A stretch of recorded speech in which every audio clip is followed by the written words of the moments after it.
ठीक है जी। Again welcome you for this boot camp of Kubernetes. आज हमारा सेकंड डे है, basically second and the final day. कल हमने काफ़ी डिटेल में देखा था डॉकर्स को, कुबरनीटीज़ को, और डॉकर की एक एक्सटेंसिव हैंड्स ऑन लैब भी की थी। प्लस कुबरनीटीज़ की मेन कोर जितने भी इक्विपमेंट हैं वो, रिसोर्सेज सारे, और उनकी डिटेल किस तरह वो काम करते हैं, उसकी लाइफ साइकिल क्या होती है, और वो आपस में किस तरह इंटीग्रेट होते हैं, वर्कर नोड, मास्टर नोड, वो किस तरह इंटीग्रेट होती हैं। प्लस आज हम मोस्टली फोकस करेंगे हैंड्स ऑन पर डिफरेंट रिसोर्सेज जो हम कम्युनिटीज़ में यूज़ करते हैं मोस्ट कॉमन, इस तरह पॉड, डिप्लॉयमेंट, जॉब, सर्विसेज। फिर हम उसके बाद लेबल्स, रेप्लिका सेट वगैरह। उसके बाद हम एक एक्सटेंसिव लैब करेंगे जिसमें सारे रिसोर्सेज हम एक साथ कंबाइन करेंगे। समझ लो छोटा सा एक प्रोजेक्ट आपके लिए, तो वो प्रोजेक्ट आप कर सकते हैं। फिर उसका एक एडवांस फॉर्म या दूसरा फॉर्म मैं आपको साथ शेयर करूँगा, वो भी आप एज अ प्रैक्टिस कर सकते हैं। सो समझ लें एक पूरा real world example sort of हम कर लेंगे। भाई एक वेबसाइट डिप्लॉय करनी है या एक डिप्लॉयमेंट जो है क्रिएट करनी है, उसके साथ उसकी जितने भी यूज़ केसेस हैं सब कुछ ऐड करेंगे। सर्विसेज क्या होंगे, किस तरह उसको एक्सेस करेंगे, उसकी टेस्टिंग कैसे होगी, उसकी ट्रबल शूटिंग कैसे होगी। क्योंकि ट्रबल शूटिंग का भी पार्ट हमने रखा है एक, जो लास्ट पार्ट है वो ट्रबल शूटिंग का है। Trouble shooting it's very dynamic thing, but definitely what are the best practices, what are the common mistakes जो हम लोग करते हैं, तो वो हम देखेंगे, ताकि नेक्स्ट टाइम जब आप बना रहे हो तो आपको पता हो कि हाँ ये मिस्टेक मुझे नहीं करनी। मुझे एप्लीका साइट जो बनाना है उससे पहले मुझे लेबलिंग अच्छी करनी है। मुझे अगर कोई इमेज नहीं पुल हो रही है, पोर्ट पॉड नहीं बन रहा है, डिप्लॉयमेंट इशू आ रहा है, तो मैं उसके लॉस किस तरह पढ़ सकता हूँ। ये सब बेसिक ट्रबल शूटिंग्स हम देखेंगे, और जो ट्रबल शूटिंग की बेस्ट प्रैक्टिसेस हैं उसको भी फॉलो करेंगे। In the last we have a quick bonus session side, उसमें हम मैनेज क्यूबरनीटीज़ वगैरह देखेंगे, प्लस CKAD की सर्टिफिकेशन के बारे में थोड़ा सा रोड मैप देखेंगे। तो मीनवाइल कल के हवाले से कोई भी क्वेश्चन है तो आप मुझसे कर सकते हैं, एंड देन फिर हम कंटिन्यू करते हैं। बहुत क्विकली सा मैं जो है ना रिकैप कर देता हूँ, ताकि हम एक कंटिन्यूटी भी चलें और हम फिर आगे हम मज़ीद जो है वो मूव कर सकें। जो मेन कम्युनिटीज़ के रिसोर्सेज होते हैं, कंटेनर, पॉड, नोड। नोड क्या होता है? सिंपल, वो जो आपका होस्ट होता है जिस पर आपकी क्लस्टर बना हुआ होता है, पॉड चल रहे होते हैं, कंटेनर उसके अंदर होते हैं, that is called node. Simple सी बात है, आपको पता है। अब नोड एक भी हो सकता है, नोड दो भी हो सकते हैं, नोड 5,000 तक हो सकता है। कम्युनिटीज इतना स्केलेबल है, ठीक है। उसके बाद पॉड क्या है? Pod basically it's a unit of your cluster of communities. चाहे वो आपका क्लस्टर ऑन प्राइम हो, चाहे वो डाटा सेंटर में हो, चाहे आपके लैपटॉप में हो, हर जगह पॉड क्रिएट होगा। पॉड के अंदर क्या होगा? कंटेनर होगा। Mostly we have one container, one pod, but it can have more than two containers as well, depending upon use case, depending upon requirement. अच्छा, ये तीन बेसिक चीज़ें आप लोगों को समझ में आ गई। उसके बाद हमने देखा है सर्विसेज। जब भी किसी पॉड को किसी और एंटिटी से बात करनी होती है, किसी और रिसोर्स से बात करनी होती है, या जितनी भी कम्युनिकेशन करवानी होती है, so service comes in. Service क्या है? बेसिकली वो मैकेनिज्म है जो कम्युनिकेट करवा सकता है। अब चाहे पॉड को नोड से करवाना है, नोड को आउटसाइड नोड करवाना है। अच्छा, उसके बाद एक और मेन सर्विसेज या एक रिसोर्स आप कह लें, name space. Name space is like a virtual demarcation. जैसे VPC की एग्जांपल हमने कल दी, या VLAN की एग्जांपल दी, कि हमें अपने मेन क्लस्टर को लॉजिकली सेग्रीगेट करता है। It's a partition. By default एक ही नेम स्पेस होता है, दैट इज कॉल्ड डिफॉल्ट। अगर आप नेम स्पेस नहीं क्रिएट करते, देन डिफॉल्ट में ही सारा काम होता है। अगर आप नेम स्पेस बोलते हैं नहीं भाई मुझे एक और नेम स्पेस बनाना है जिसका नाम मैं रखूँगा टेस्टिंग या QA या प्रोडक्शन, तो वो चीज़ फिर हम सारा काम उस पर करेंगे, ताकि आपका प्रोडक्शन जो है वो हार्म ना हो आपके टेस्टिंग और QA एंड किसी और सिनारियो से। तो उसको आप सेग्रीगेट करने के लिए नेम स्पेस यूज़ करते हैं। सीक्रेट हो गया, कॉन्फ़िग मैप हो गया, they are just like storage, like saving some file. कहीं कहीं डेटा आपको सेव करना होगा। अब सीक्रेट होगा तो डेफिनेटली वो कोई कॉन्फिडेंशियल डेटा होगा, कोई पासवर्ड होगा, कोई यूनिक आईडी होगी, कोई सीक्रेट पेयर होगा, कोई आपका आईडी वगैरह होगी, कोई नंबर होगा, कोई यू कैन से कोई MFA कोड होगा, तो वो आप सीक्रेट में रखते हैं। अदरवाइज आप कॉन्फ़िग डेटा में रखते हैं। कोई भी डेटा हो आपका जो आप कॉन्फ़िग डेटा में रखते हैं और उसको कहीं भी आप कॉल कर लेते हैं। जैसे फॉर एग्जांपल यूज़र नेम हो गया, आपका रोल नंबर हो गया, जो कि आप बारी बारी चेंज हो सकता है। तो आप हर जगह सिर्फ एक जगह पर आप कॉन्फ़िग में डिफाइन करते हैं, एंड देन उसको आप हर जगह कॉल कर रहे होते हैं। तो ये क्विकली सा एक रिसोर्सेज के बारे में हमने देखा। उसके अलावा वॉल्यूम होता है, जैसे स्टोरेज है, सिंपल वॉल्यूम की बहुत सारे टाइप्स हैं। आप वॉल्यूम जो है वो लोकली बना सकते हैं, आप AWS पे बना सकते हैं, एज्योर पे बना सकते हैं, कहीं भी बना सकते हैं। वो basically storage location for any pod होता है। अच्छा, एक बेसिक कॉन्सेप्ट है, नोड के अंदर पॉड होता है, पॉड के अंदर कंटेनर होता है। जो आईपी होती है वो पॉड की होती है। अब पॉड चूँकि वो चीज़ें जो क्रिएट होती रहती है, डाई होती रहती है, तो हर दफ़ा नई आईपी मिलती है। तो उसी चीज़ को किल करने के लिए हम सर्विस यूज़ करते हैं कि जब भी पॉड बात करे किसी और से तो वो सर्विस के थ्रू बात करे, ताकि अगर आईपी चेंज भी हो जाए तो मेरी कोई भी पॉड हो, मुझे हमेशा वो सर्विस अवेलेबल रहे। ये एक क्विक हमने देखा था क्या क्या ऑप्शन हो सकते हैं। उसके अलावा कुछ और रिसोर्सेज हमने देखे थे। डिप्लॉयमेंट, डिप्लॉयमेंट क्या है? आपका पॉड तो सिंपल एक मैकेनिज्म है, आपने एक कोई माइक्रो सर्विस रन कर ली, उसको कंटेनर बनाया और उसको पॉड में रखा, and then you have good to go. But आपका डिप्लॉयमेंट क्या है? डिप्लॉयमेंट होल स्ट्रक्चर है आपका, एंड टू एंड। उसमें आपकी सर्विसेज भी आती हैं, उसमें आपका एप्लीकेशन सेट भी आता है। मतलब मुझे कोई भी एप्लीकेशन डेवलप करनी है तो एंड टू एंड पूरा प्रोसेस को आप डिप्लॉयमेंट कहलाते हैं। जॉब क्या होती है? कोई भी टास्क कोई भी परफॉर्म करना है आपको, जॉब होती है। अगर वो टाइम बेस्ड है या कोई सर्टन इवेंट बेस्ड है तो वो क्रॉन जॉब कहलाती है। सर्विसेज आपको पता ही है। लेबल या सेलेक्टर क्या होता है? अगर हम लेबल्स की बात करें, label is nothing but a tagging. जिस तरह आप किसी भी अपनी ईमेल्स को टैग कर देते हैं, मैं ये रेड ईमेल है, ये मेरी बॉस की ईमेल है, ये ब्लू ईमेल है, मैं इसको टैग कर दूँ ब्लू से ताकि मुझे इस पे काम करना है। ग्रीन ईमेल जो है ना वो मेरे लिए लेस इंपॉर्टेंट है। इस तरह आप टैगिंग कर लेते हैं और उस टैगिंग की बेस पर आप डिसीजन लेते हैं कि जब भी रेड ईमेल पॉपअप हो तो मुझे फ़ौरन उसका एक्शन लेना है, या ग्रीन ईमेल पॉपअप हो तो मुझे उसको जो है स्नूज कर देना है। तो ये डिफरेंट चीज़ें हमने देखी थी। उसके बाद हमने देखा था कि how to interact with API server, यानी कि हमें कम्युनिटीज़ को कोई इंस्ट्रक्शन देनी है तो हम किस तरह देंगे। There are two methods, declarative and imperative. अच्छा, कल मैंने आपसे एक क्वेश्चन भी किया था कि डिक्लेरेटिव अच्छा है और इम्पेरेटिव अच्छा है। तो बहुत सारे लोगों ने डिक्लेरेटिव कहा था, कुछ लोगों ने इम्पेरेटिव कहा था। इस भी हम डिस्कस करेंगे भाई ऐसा क्यों हमने बात की थी। फिर हमने YAML जो एक फॉर्मेट है, येट अनदर मार्कअप लैंग्वेज, जिसके थ्रू हम API सर्वर को इंटरेक्ट करते हैं। तो उसको हमने देखा था कि उसके मुख्तलिफ टाइप्स देखे थे, उसके मुख्तलिफ पार्ट्स को हमने देखा था क्या क्या पार्ट्स होते हैं। उसको हम मजीद आज इन डेप्थ भी देखेंगे, प्लस उसकी हम पूरी एक हैंड्स ऑन भी करेंगे कि भाई किस तरह API सर्वर से हम इंटरेक्ट करते हैं, चाहे YAML के थ्रू चाहे kubectl की तरह। kubectl एक कमांड है, एक कह लें आप छोटा सॉफ्टवेयर है जो कि इंटरेक्ट करवाता है आपके इंस्ट्रक्शंस को API सर्वर से, जो कि मास्टर नोड में होती है। फिर मास्टर नोड का काम ये होता है कि वो वर्कर नोड्स को कम्युनिकेट करे using their instruction to the kubelet, और फिर वो वर्कर नोड अपने पास पॉड जनरेट करे, पॉड किल करे, पॉड को मैनेज करे, ये जो भी उसको ऑपरेशंस करने हैं वो परफॉर्म करे। Make sense? अच्छा, kubectl का शॉर्ट फॉर्म है बेसिकली, इट्स अ, असल जो वर्ड है वो है क्यूब कंट्रोल, या क्यूब कंट्रोल भी बाज़ लोग कहते हैं। So basically you are controlling Kubernetes, तो हम इसको इसीलिए क्यूब कटल कहते हैं। अब डिक्लेरेटिव मेथड अच्छा है या इम्पेरेटिव अच्छा है, इसका मैं एक सर्टेन आंसर आपको नहीं दे सकता, क्योंकि इट डिपेंड्स आपके यूज़ के सेकंड। अगर कोई एक अच्छा होता तो वही प्रिवेल करता, बाकी हट जाता है। लास्ट टाइम आपको कमांड फास्ट देनी होती है तो आप सिंपल kubectl क्रिएट एंड अपना काम कर लेते हैं, अप्लाई कर दिया आपने, चेंज कर दिया। लेकिन जब आप कोई चीज़ डिप्लॉय कर रहे होते हैं तो you need to have a declarative method. उस पर आप पूरी डिटेल लिख रहे होते हैं कि अच्छा भैया हमें ये करना है, अब ये करना है, अब ये करना है। आप डिप्लॉयमेंट क्रिएट करते हैं तो उसमें आप पॉड बताते हैं, लेबल बताते हैं, हर चीज़ बताते हैं। लेकिन आपको कोई माइनर चेंज करनी होती है तो उस वक्त आप बैठ के YAML नहीं लिखते होते, आप सिंपल जाते हैं कमांड से। अच्छा, kubectl एक्सपोज, यानी कि मुझे सिर्फ सर्विस चाहिए तो मैं एक्सपोज करता हूँ एंड मुझे ट्रैफिक मिलना शुरू हो जाती है। So for me both are okay, both are good, both are used as per the use case. Okay, so the structure of kubectl is very very simple. वो जो हम कहते हैं ना इंग्लिश में कि वर्ब नाउन वाला स्ट्रक्चर है, वही स्ट्रक्चर है। kubectl वर्ब और आगे नाउन। यानी मैं अगर आपसे एग्जाम्पल के तौर पर दिखाऊं, हाँ ये एग्जाम्पल आ गई, kubectl and then create resource, क्या करना है डिप्लॉयमेंट, और उसका आगे ऑप्शन दे दिया। kubectl फिर कमांड आ गई डिलीट, रिसोर्स क्या है मेरा सर्विसेज, सर्विस का नाम दे दिया और आगे जो भी काम करना है। kubectl अप्लाई, आगे फाइल का नाम दे दिया, वो अप्लाई हो गई। यानी कि अप्लाई मतलब ऐड कर दो दोबारा। उसके बाद मैंने आपसे एक लिंक कहा था कि आप ये लिंक सेव कर लें अपने पास, इट इज़ वेरी हैंडी। इसमें सारी डिटेल समझ, एक समझ पूरा रेफरेंस शीट है ये आपका, समझ लें kubectl की बाइबल है ये। इसमें सारी डिटेल्स वगैरह एवरीथिंग है। उसके बाद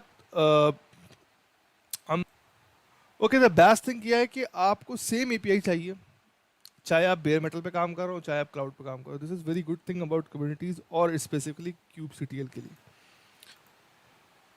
अच्छा, फिर हमने थोड़ा सा YAML को डिस्क्राइब किया था कि YAML बेसिकली अगर हम जब फाइल लिखते हैं ये मार्कअप लैंग्वेज, तो उसकी 4 मेजर पार्ट होते हैं: API, वर्जन, काइंड, मेटाडेटा और स्पेक।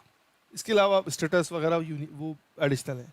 फिर मेटाडेटा में दो चीज़ें बड़ी इंपॉर्टेंट होती हैं, बाकी फिर आप ऐड करें या ना करें वो आपकी रिक्वायरमेंट पे यूज़ करते हैं। फॉर एग्जांपल API वर्जन तो बड़ा सिंपल है, मैसेज में आप लिखते हैं वो API वर्जन क्या करता है, उसका सिर्फ वर्जन नंबर बताता है किस वर्जन, ताकि हम लोग सेम पे बात करें। ये ना हो कि मैं कमांड दे रहा हूँ 1.24 में और वो मेरा जो क्यूब सूट जो API सर्वर है 1.19 पे काम कर रहा हूँ, तो there is a compatibility issue, ठीक है ना। उसके बाद अगर आप आ जाइए काइंड पे, काइंड सिंपल है, वेरी वेरी इजी, नाम से जाहिर है किस के बारे में बात कर रहे हैं, पॉड के बारे में, सर्विस के बारे में, डिप्लॉयमेंट के बारे में, PV के बारे में, इनग्रेस फिल्टर के बारे में, वट एवर, तो वो काइंड बताता है। Meta is basically a sort of a description, but वो थोड़ा डिटेल होता है। मेटा में नाम सबसे ज़्यादा ज़रूरी है कि मेटा में आप नाम दें, उसका नाम क्या है उस रिसोर्स का। अगर आप नाम नहीं देंगे तो क्लासीफाई नहीं होगा। Namespace it's important to have, but it's not mandatory. अगर आप नहीं देंगे तो वो डिफॉल्ट उठा लेगा। फिर आईडी नॉर्मली वो खुद जनरेट करता है। उसके अलावा जितने भी ऑप्शन होते हैं स्पेक के अंदर, वो जो है अकॉर्डिंग टू काइंड पे डिपेंड करता है। अगर पॉट होगा तो उसके स्पेक्स डिफरेंट होंगे, अगर डिप्लॉयमेंट होगा तो उसके स्पेक्स कुछ और होंगे, सर्विस होगा तो उसके इंटायरली डिफरेंट होंगे। इसकी एग्जांपल मैं आपको सिंपल देता हूँ कि अगर मैं बोलूँ भाई मोबाइल की स्पेसिफिकेशन डिफरेंट होती है, कैमरे की स्पेसिफिकेशन डिफरेंट होती है, कुछ कॉमन हो सकती है कि भाई कैमरे का पिक्सल साइज जो है वो कैमरे में भी आता है, मोबाइल में भी आता है। इससे लैपटॉप की स्पेसिफिकेशन डिफरेंट होती है, मोबाइल की डिफरेंट होती है, कुछ पैरामीटर सेम हो सकते हैं, ठीक है ना। तो पॉड के जो पैरामीटर्स होंगे वो डिप्लॉयमेंट में आ रहे होंगे, लेकिन डिप्लॉयमेंट में कुछ और चीज़ें भी होंगी। इसी तरह सर्विस में जो पैरामीटर आ रहे होंगे वो शायद कुछ कॉमन कर रहे हों हमारे वॉल्यूम के साथ, क्योंकि लेबल्स दोनों जगह आते हैं। इस तरह कुछ कॉमन हो सकते हैं, but specification entirely depend upon that kind of resource which I am going to have. ठीक हो गया? So make sense till now? यहाँ तक क्लियर है बात? Yes sir. ग्रेट। अच्छा, उसके बाद एक चीज़ बहुत इंपॉर्टेंट थी, indentation and spaces are very important. मैंने आपको एक एग्जांपल दी थी बेस्ट प्रैक्टिसेस के। फॉर मी, मैं हमेशा जो है 2 स्पेसेस रखता हूँ, मतलब फर्स्ट डिग्री पर, और सेकंड डिग्री पे 4 स्पेसेस रखता हूँ। आप अगर 3 रखते हैं तो 3 रखिएगा, मतलब इट शुड बी सेम। असल में 1 रखने में अक्सर पता ही चलता, रीडेबिलिटी का फर्क नहीं आता। तो बेस्ट प्रैक्टिस जो मैंने पढ़ी है वो यही है कि हमेशा, और रीडेबिलिटी के लिए ऐसे 2 स्पेसेस आर बेस्ट। बाज़ लोग एक काम और भी करते हैं, पता है क्या? वो यहाँ पर मेटा लिखते हैं, नेम में आकर टैब दबा देते हैं, तो बड़ा अच्छा होता है काम, स्पेस दबाना नहीं पड़ता। लेकिन उसमें मुसीबत ये होती है टैब में कि हर सॉफ्टवेयर का टैब डिफरेंट होता है। नॉर्मली आइडियली तो it should be tab is equal to 2 spaces, but कहीं कहीं कहीं चेंज होता है। तो कभी आप टैब दबाते हैं वो स्पेसेस 3 नहीं आते, स्पेशली जब एग्जाम दे रहे होते हैं तो वहाँ पर टैब काम नहीं कर रहा होता। तो बेहतर ये होता है कि आप स्पेस यूज़ करें। तो अगेन बात वही कि मैं आपको बेस्ट प्रैक्टिस बताऊंगा, बाकी whichever way you are comfortable, आप वो कंफर्टेबल हैं, आप वो एक्सेप्ट कर सकते हैं। अच्छा, उसके बाद लेबल सेलेक्टर्स को हमने बड़ा ब्रीफली देखा था कि जो लेबल, मैं इसको हटा देता हूँ एक मिनट। लेबल सेलेक्टर्स को हमने बड़ा ब्रीफली देखा था कि भाई लेबल्स जो होता है ना, बेसिकली वो टैगिंग के का काम तो करता है, उसके अलावा एक बड़ा इंपॉर्टेंट काम करता है क्लासिफिकेशन का, सिलेक्शन का। क्या?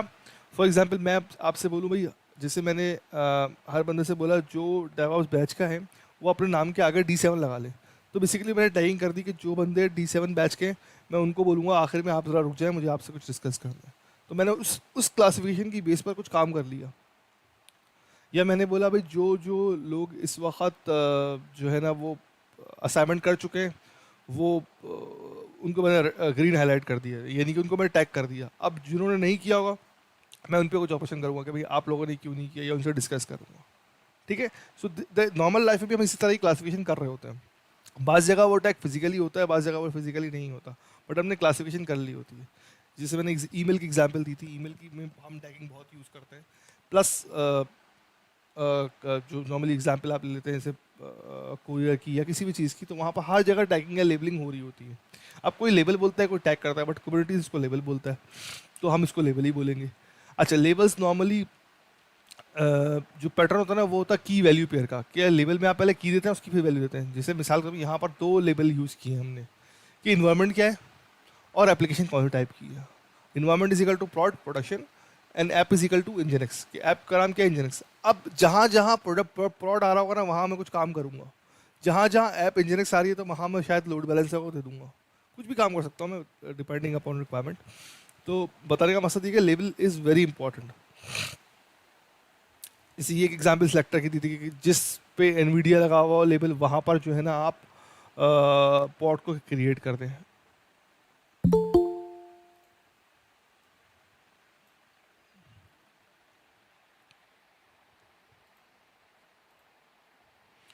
अच्छा, नाउ हम कम्युनिटीज़ की तरफ जाएंगे और फर्दर देखेंगे। अच्छा, एक सिर्फ छोटी सी स्लाइड में डिस्कस करना चाह रहा हूँ, फिर हम ताकि कंप्लीटली फोकस करें, फिर हम हैंड्स ऑन पर। डिप्लॉयमेंट जब हम करते हैं, आपके जहन में डिप्लॉयमेंट की क्या एग्जाम्पल आती है? कल मैंने एक अच्छी एग्जाम्पल दी थी, जैसे for example deployment is a whole to well home है आपका। पॉट पॉट जो है ना वो आपकी एक समझ लें ईंट है, फिर एक दीवारें हैं, फिर दीवार कमरे बनते हैं, कमरे का पूरा घर बनता है, पूरा एंड टू एंड। उसमें दीवारें, उस पर गेट भी होता है, उसमें वॉशरूम भी होता है, उसमें कार पार्किंग भी होती है, एवरीथिंग इज देयर। सारे रिसोर्सेज आप यूज़ कर रहे होते हैं, ठीक है ना। हर रिसोर्स डिफरेंट टाइप का होता है। जिस तरह रूम बनता है उस तरह पानी की टंकी नहीं बनती, जिस तरह कार पार्किंग बनती है उस तरह ड्राइंग रूम नहीं बनता, ठीक है ना। हर का डिफरेंट होता है, लेकिन डिप्लॉयमेंट एंड टू एंड होती है। अब नॉर्मली क्या तरीके होते हैं घर बनाने के?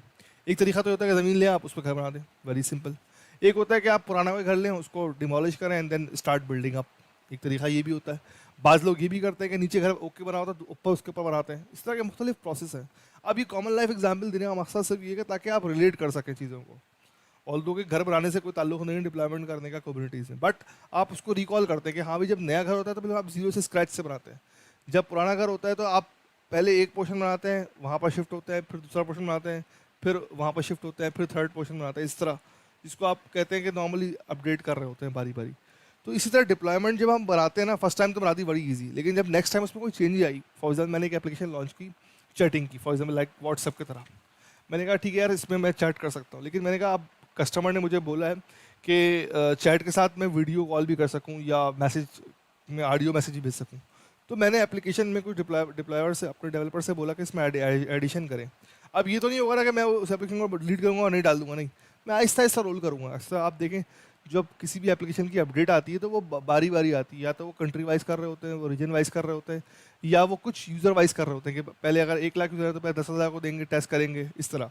इसको आप कहते हैं डिप्लॉयमेंट स्ट्रेटजी। तो उसका मैं छोटा सा एक इंट्रोडक्शन देना चाह रहा हूँ। एक तो है रोलिंग अपडेट। जितना फॉर एग्जांपल मेरे डिप्लॉयमेंट में 10 कंटेनर चल रहे हैं, 10 पॉट चल रहे हैं, तो मैं 10 को 8 करूं और यहाँ पर नए वाले पॉट 2 बनाऊं। यानी कि जो कस्टमर नेक्स्ट टाइम आएगा, हम आएगा तो वो 10 में से 8 कस्टमर जो है ना वो पुरानी एप्लीकेशन को सर्व करेंगे, 2 जो है नए वाले को। इस तरह आहिस्ता आहिस्ता एक को गिराते रहेंगे, एक को बढ़ाते रहेंगे। और एक तरीका ये होता है कि आप बिल्कुल रिक्रिएट करें डिप्लॉयमेंट, वो जो मैंने आपका पूरा डिमोलिश किया फिर स्टार्ट से दोबारा बनाया। तो डिपेंडिंग अपॉन यूज़ केस, बास एप्लीकेशन ऐसी होती है जिसमें आप नई और पुरानी साथ लेके नहीं चल सकते, तो वहाँ पर आपको मजबूरन रिक्रिएट का ऑप्शन लेके चलना पड़ता है। ठीक हो गया? अच्छा, okay. So depending upon use case and depending upon availability, बाज़ दफ़ा कोई आपको नई अपडेट लेकर आनी है एप्लीकेशन में, और कल जो है ना वो फॉर एग्जांपल ब्लैक फ्राइडे लग रहा है, तो आप बोलोगे भाई इस वक्त रिक्रिएट करो, दोबारा डिप्लाई करो, इतना टाइम नहीं कि मैं आहिस्ते से रोल करूँ उसको। मगर कोई एप्लीकेशन ऐसी है जिसमें बहुत ज़्यादा सेंसिटिव डाटा है, तो उसको आप आहिस्ता आहिस्ता किल करते जाएंगे और आहिस्ता ग्रेजुअली उसको ऐड करते जाएंगे। तो ये डिपेंडिंग अपॉन स्ट्रेटजी। अच्छा, अब अच्छा, कोई और क्वेश्चन? ओके जी, हम स्टार्ट करते हैं अब अपना हैंड्स ऑन पार्ट। ये हमारा बेसिकली रिपोजिटरी है, इसका लिंक आपसे शेयर किया हुआ है। अब जो हैंड्स ऑन पार्ट है वो हम करेंगे एक वेब बेस्ड इंटरफेस पे, जिसका नाम है क्लर कोडा। ये मैं आपको चैट पे भी दे देता हूँ, और इसको आप लॉगिन कर लें। और या अगर आपका लॉगिन नहीं बना हुआ तो उसको साइन अप कर लें, ठीक है ना। अब यहाँ पर हम डिफरेंट, थोड़ा सा मैं इसका ओवरव्यू दे देता हूँ आपको। आप इसको लॉगिन कर लें, सिंपल। ये लॉगिन हो जाएगा, उसके बाद आपके पास ये स्क्रीन आ जाएगी।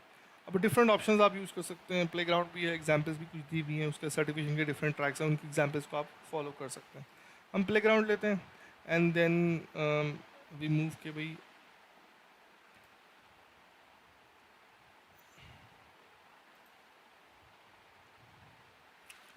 अच्छा, ये प्लेग्राउंड आ गया। अब हमें उबंटू चाहिए या हमें सी कैट का ट्रैक चाहिए या डिफरेंट और भी ऑप्शन है। हम लेते हैं कुबरनेटिस 1.24 जो कि लेटेस्ट वर्जन है।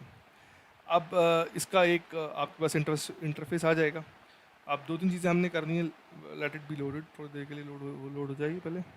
अच्छा, अब इसकी कंट्रोल प्लेन मेरे पास आ गया, कुबरनेटिस इनिशिएट होगा। ये बेसिकली मेन्यू बार है, इसको स्टार्ट करें एंड देन इसको थोड़ा सा मिनिमाइज़ कर लें।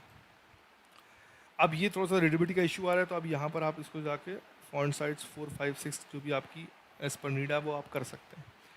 अब ये आपका कंट्रोल प्लेन आ गया, यहाँ पर सारे ऑप्शंस आ रहे हैं। ये मेन्यू है, टाइम दिया हुआ है, एलोकेटेड टाइम। उसके अलावा ये एडिटर है, इसमें आप सिंपल टेक्स्ट एडिटर टाइप का आप उसमें फाइल्स वगैरह ऐड कर सकते हैं। जब आप यमल लिख रहे होते हैं उस वक्त बड़ा ये हैंडी होता है। ये ट्रैफिक एंड पोर्ट से जब आप कोई वेब बेस्ड कंटेनर को रन करेंगे तो उसको आउटपुट हमें यहाँ शो करेगा। चूँकि ये वेब बेस्ड है तो इसलिए हमें किसी और पोर्ट पर करना पड़ेगा, जिस तरह हमने डॉकर की लैब में देखा था। इसी तरह यहाँ पर अब यहाँ पर कुबरनेटिस चल रहा है और हम इससे इंटरेक्ट कर सकते हैं कि हम किस तरह पता चलेगा। हम सिंपल लिखेंगे क्यूब CTL या क्यूब कंट्रोल या क्यूब कटल और उसके बाद फिर वर्जन। अच्छा, अब इसने देखा वर्जन दे दिया भाई 1.24, मेजर 1 है और माइनर 24, ठीक है ना। अच्छा, अब साथ में इसने ना एक ऑप्शन आगे और भी दिया है कि भाई अच्छा okay so cube CTL version कर रहा था, उसने वर्जन जो है ना शो कर दिया। मेजर 1 है और माइनर 1.24, यानी कि 1.24 वर्जन है जो कि हमारा लेटेस्ट है। आप ये वर्जन कहे चेक कर सकते हैं कि कौन सा लेटेस्ट चल रहा है। आप कुबरनेटिस.io वेबसाइट पर जाएंगे, वहाँ पर आपको वो बता देगा। ठीक हो गया। सेकंड चीज़ जो इंपॉर्टेंट है कि भाई हाँ भाई क्यूब CTL चल रहा है और वी कैन कम्युनिकेट, ये हमारा कंट्रोल प्लेन है। अब इसके अलावा कितनी नोड्स मुझे मिली हैं, या मेरे पास एक ही सिस्टम है, एक ही नोड है या मल्टीपल नोड है, तो हम कमांड लिखेंगे क्यूब CTL। अच्छा, एक हैंडी ट्रिक ये है कि अगर कभी कमांड्स तो आपको याद है लेकिन टाइम सेविंग के लिए या फिर कमांड चेक करने के लिए होता है कि आप टैब दबा दें। जिस तरह हम नॉर्मली नेटवर्किंग या राउटर वगैरह में हम टैब दबा के काम करते होते हैं, ऑटो टैब कहते हैं इसको। QUBEC लिखा मैंने और टैब दबाया तो उसने कंप्लीट करके क्यूब CTL कर दिया, यानी कि जो अवेलेबल ऑप्शन होता है वो कंप्लीट कर देगा। मैंने लिखा क्यूब CTL GE फिर टैब दबाया तो उसने खुद उसको गेट कर दिया, यानी क्यूब CTL गेट करो, क्या लेकर आओ, नोड लेकर आओ। अब मैंने NO लिखा, उसने खुद नोट कर दिया। अब देखिए इसने मुझे दो नोट दे दिए। नोड 1 कंट्रोल प्लेन है, स्टेटस उसका रेडी है, रोल उसका कंट्रोल प्लेन का है, एज उसकी एज दे दी और वर्जन दे दिया साथ में। बाज़ दफ़ा ये भी इशू आता है कि वर्जन डिफरेंट होता है, तो दोनों इसलिए कम्युनिकेट नहीं कर पा रहे होते हैं।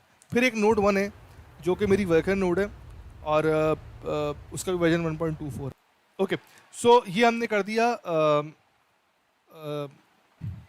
अच्छा, अब देखें आप दो नोट्स आ गई। अब ये नोट्स के बारे में सिंपल डिटेल आ रही है, नेम क्या है, उसका स्टेटस क्या है, रोल क्या है, वर्जन। लेकिन मैं चाहता हूँ थोड़ा इसके बारे में ब्रीफ देखूँ, तो मैं क्या करूँगा, cube CTL get node -o, एक -o जो है वो एक पैरामीटर है, और वाइट मतलब चौड़ा कह लेंगे ब्रीफ। अब देखा उसने एग्जैक्टली डिटेल बता दी कि भाई जो मेरा उसकी IP क्या है, उसका इंटरनल वर्जन क्या है, उसका कर्नल का वर्जन क्या है, उस पर कौन कौन से कंटेनर रन टाइम चल रहा है। अच्छा, उसके बाद क्या है कि नोड 1 क्या है, नोड 1 की क्या IP है और उसका वर्जन क्या है, एवरी डिटेल मेरे पास आ गई। अच्छा, okay, so this command shows you a brief introduction about that node, कि उसकी IP क्या है, उसका वर्जन क्या है, उसका OS कौन सा है, उसमें कर्नल वर्जन क्या है। अच्छा, यहाँ पर एक बड़ी अच्छी चीज़ एक और भी दिखने मिली। लास्ट कॉलम अगर आप देखें, मैं इसको थोड़ा सा बड़ा कर देता हूँ, यस। तो यहाँ पर आप एक चीज़ में क्योंकि ये लेटेस्ट वर्जन है 1.24, मैंने आपको कहा था कि 1.23 1.24 जो लेटेस्ट वर्जन है, उसके बाद क्या हुआ था कि कुबरनेटिस ने या CNCF ने डॉकर का इन्फ्लुएंस थोड़ा कम कर दिया था। पहले इनिशियली क्या होता था, रन टाइम 100% डॉकर था। अब उन्होंने container D sort of a thing add कर दी है, जो कि पीछे बैकग्राउंड में सपोर्ट ले रहा है, बट उस चीज़ को एम्फेसाइज किया। अगर आप किसी और वर्जन पे काम करेंगे 1.2 पे या 1.19 पे, जो पुराने वर्जन है, वहाँ पर आप देखेंगे तो यहाँ पर आपको शायद कंटेनर डी लिखा हुआ नहीं आएगा, ठीक है ना। तो ये एक चीज़ बड़ी इंपॉर्टेंट थी बताने के हवाले से। उसके अलावा अगर मैं आपको, अब मैं इस वक्त ना नोड्स के बारे में डिटेल जो कमांड्स है वो बता रहा हूँ, एक सीक्वेंस में लेके चल रहा हूँ, फिर हम इसको बारी बारी एक्सप्लोर करेंगे, ठीक है। अब मैं चाहता हूँ कि यार इस नोड के बारे में मुझे पता तो चल गया, अब सिर्फ नोड 1 के बारे में मैं मज़ीद को मतलब इन्फॉर्मेशन लेना चाहता हूँ कि उसमें क्या क्या चीज़ें हैं। तो मैं एक कमांड लिखूँगा सिंपल, लेकिन इस दफ़ा मैं -o के बाद वाइड नहीं लिखूँगा, मैं लिखूँगा YAML, कि इसकी YAML मुझे मिल जाए। उसका क्या फ़ायदा होगा वो भी आपको आइडिया हो जाएगा। अब इस नोट की पूरी यमल इसने मुझे दे दी। अभी मैं आपको नहीं बता रहा कि इस यमल में क्या लिखा हुआ है, लेकिन कुछ चीज़ें जो है ना वो बताना ज़रूरी है कि इसमें बिल्कुल इसको बोलते हैं ना A to Z इन्फॉर्मेशन आ गई। समझ लीजिए पूरा उसका प्रोडक्ट शीट है, एवरीथिंग। उसकी आईपी क्या है, उसके अंदर इंटरनल आईपी क्या है, कब बना, किसने बनाया, उसमें कौन कौन से इमेजेस पड़े हुए हैं, हर चीज़ उसकी A to Z लिखी हुई है। आप किसी भी नोट की, किसी पॉट की माइनस ओ यमल कर देंगे तो उसकी पूरी यमल आ जाएगी। ठीक हो गया? सिर्फ ये बताने का मकसद है कि इसमें आपको पूरी कि उसका आर्किटेक्चर कौन सा है, बूट आईडी क्या है, कंटेनर वर्जन क्या है, एवरीथिंग जो है ना वो आपको मिल जाएगी। मैं कमांड दोबारा रिपीट कर देता हूँ। अभी क्या है, हमने गेट नोट्स किया, ओ ये मतलब तो दो नोट्स का आ गया। अब मैं चाहता हूँ सिर्फ मैं जो है ना वो फलानी नोट का करूँ, एक नोट्स नोट 1। अब मैं सिर्फ इसका कर रहा हूँ, पहले मैंने दोनों का किया था। अब सिर्फ नोट 1 का आया है, देखिए मैं आपको, हाँ, सर इसको अगर फाइल पर ऐड करना है तो साइन के साथ आगे फाइल का नाम लिख सकते हैं। डम कर सकते हैं, बिल्कुल इसको कहते हैं डम करना। मैं इसको डम भी कर देता हूँ। जैसे इसको मैं ये लगा दूँ, ये तो सिंपल लिनक्स का है कि details details of note 1.txt। अब जो भी डाटा था वो उसने शो नहीं किया, सारा चीज़ को डम कर दिया इसके अंदर। अब मैं जाके चेक कर लेता हूँ इसमें क्या लिखा हुआ है। कैट करूँ, फिर डिटेल करूँ। अब इस फाइल में पूरी डिटेल आ गई। अब ये वाली फाइल मेरे पास ना एडिटर में भी होगा। चलो ये अच्छा ऑप्शन आपने बताया। एडिटर में हम जब जैसे ही गए ना तो ये इसने एडिटर खोल दिया, जिस तरह हमारा VS कोड वगैरह का एडिटर होता है। यहाँ पर आप देखोगे एक फाइल आपको नज़र आ रही होगी, डिटेल डॉट नोट्स, जो उसने क्रिएट कर दी थी हमने। तो अब आप इसका कितना ईजी हो गया, आप यहाँ पर आराम से बैठ कर देख सकते हैं। अब यहाँ पर आप एक चीज़ में यहाँ पर नोट की होगी कि इस YAML का फॉर्मेट वही होगा जो हमने डिस्कस किया था। API वर्जन हो, फिर काइंड हो, फिर बहुत सारा मेटा डाटा है, फिर स्पेक्स है बहुत सारी, उसके बाद आखिर में स्टेटस या मोर इन्फो करके। लेकिन ये चार चीज़ें मोस्ट इंपॉर्टेंट थी: API kind, version, Meta data and specs. और बहुत सारे लेबल्स और एवरीथिंग आपके पास अवेलेबल है। ठीक है ना? So back to again to tab. अच्छा, अब ये कमांड्स हो गई। ये नॉर्मली एलियस मैं क्रिएट कर लेता हूँ ताकि आसानी रहती है ज़रा थोड़ी सी। डबल सी दबाया आपने and then screen get cleared. अच्छा, अब कुबरनीटीज़ में कौन कौन से रिसोर्सेज हैं, 10-15 हमने देखे हैं, अभी हम उसकी लैब भी करेंगे। लेकिन और कौन से हैं अगर आपको देखनी है कमांड, तो आप क्या करेंगे? आप सिंपल जिस तरह हेल्प लेते हैं, आप एक कमांड है kubectl, नहीं हेल्प्स तो वो डिटेल बताता है, लेकिन पूरी लिस्ट अगर मुझे चाहिए तो मैं क्या करूँगा? API कौन कौन से रिसोर्सेज को मैं API के थ्रू कॉल कर सकता हूँ, ये देखें आप, सारी लिस्ट आ गई। उसका शॉर्ट फॉर्म क्या है? जैसे फॉर एग्जांपल डिप्लॉयमेंट का शॉर्ट फॉर्म डिप्लॉय है। नोट का मैं अगर NO लिखता हूँ, NOD लिखता हूँ, तो वो भी उसको शॉर्ट क्रिएट कर लेता है। सर्विसेज का SVC है। अभी हम बारी बारी देखेंगे तो आपको याद रहेगा। ये देखिए, नोट का है short form NO, name server name space का है NS, फिर इसका वर्जन कौन सा चल रहा है, और ये नेम स्पेस पर डिपेंडेंट है या नहीं है, इसकी काइंड क्या होगी। अब देखिए ये है फॉर एग्जांपल जो आपने पढ़ा हुआ है नेम स्पेसिस या नोड्स है, इसका नाम क्या होगा और नेम स्पेस पर डिपेंड करता है नहीं करता। ये पूरी लिस्ट आपके पास आ गई। ठीक हो गया? अच्छा, ये एक बड़ी इंपॉर्टेंट कमांड थी। उसके अलावा ओके, सो अनदर कमांड जो हम देख सकते हैं कि भाई अब मैंने एक API रिसोर्सेज तो देख ली, लेकिन मैं कह रहा ये API रिसोर्स मैंने एक देखी थी। फॉर एग्जाम्पल मैं दोबारा कर देता हूँ। मैंने ये API रिसोर्स देखी थी, लिस्ट पूरी निकाली थी।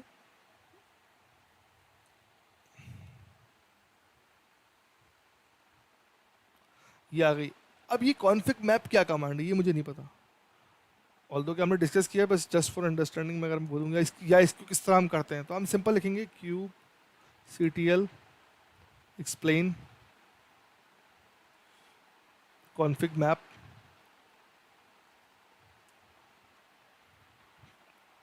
तो ये क्विक डिस्क्रिप्शन आपको दे देगा कि भाई इसमें API वर्जन होता है, इसमें डाटा होता है, इसमें काइंड होता है, और उसका, और आपको एक लिंक दे देगा अगर आपको उसके बारे में पढ़ना है तो आप इसकी वेबसाइट से पढ़ लें।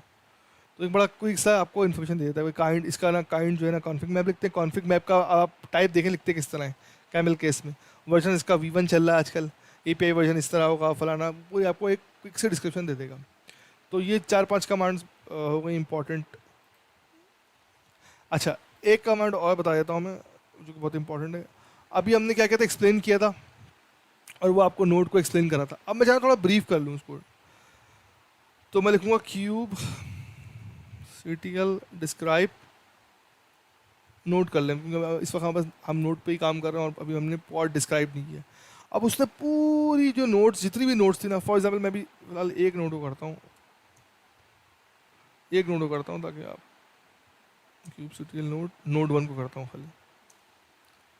अब देखें, इस पे इसने डिटेल आपको, नेम क्या है, रोल्स क्या क्या हैं, लेबल्स क्या क्या लगे हुए हैं, उसके बाद इसका पूरा लॉग आ गया, कब स्टार्ट हुआ, कब डाउन हुआ, कब पूरी डिटेल आ गई, प्लस उसका सीपीयू कितना है, उसकी बेसिकली ये नोट एक कंप्यूटिंग रिसोर्स है, उसके ऊपर रैम कितनी है, कितने पॉड चल रहे हैं, कितने सीपीयू हैं, मशीन आईडी क्या, एवरीथिंग आपके पास आ गई। ये नॉर्मली ट्रबल शूटिंग में और उसमें बहुत काम आते हैं। अब इस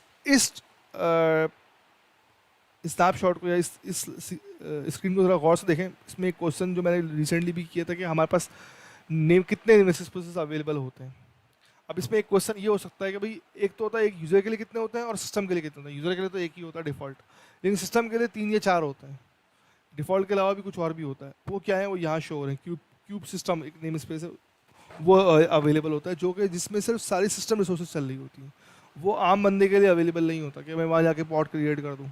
और definitely it's not a right practice कि मैं जाके सिस्टम लेवल पे कर दूँ। विंडोज़ के डायरेक्टरी में जाके हम कोई फाइल नहीं क्रिएट करते, हम अपनी कोई डेस्कटॉप पे फाइल बनाते हैं, फोल्डर बनाते हैं, but we can not go to program file और या फिर सिस्टम 32 की फोल्डर पर जाए और वहाँ क्रिएट कर ले।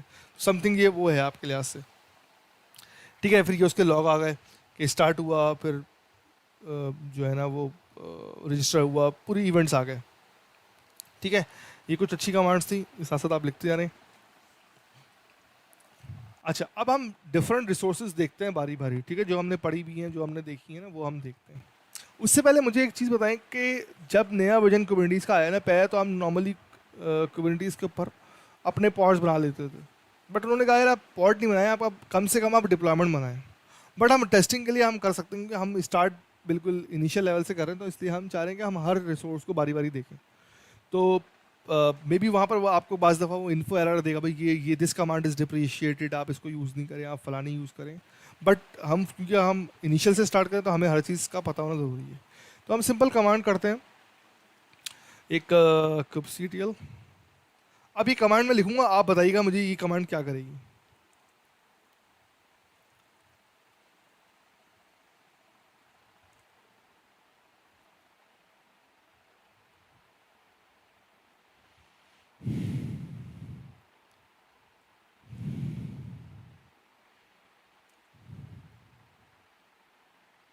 अच्छा, मैं अभी रन नहीं कर रहा कमांड को, आप मुझे चैट बताइए ये कमांड क्या करेगी।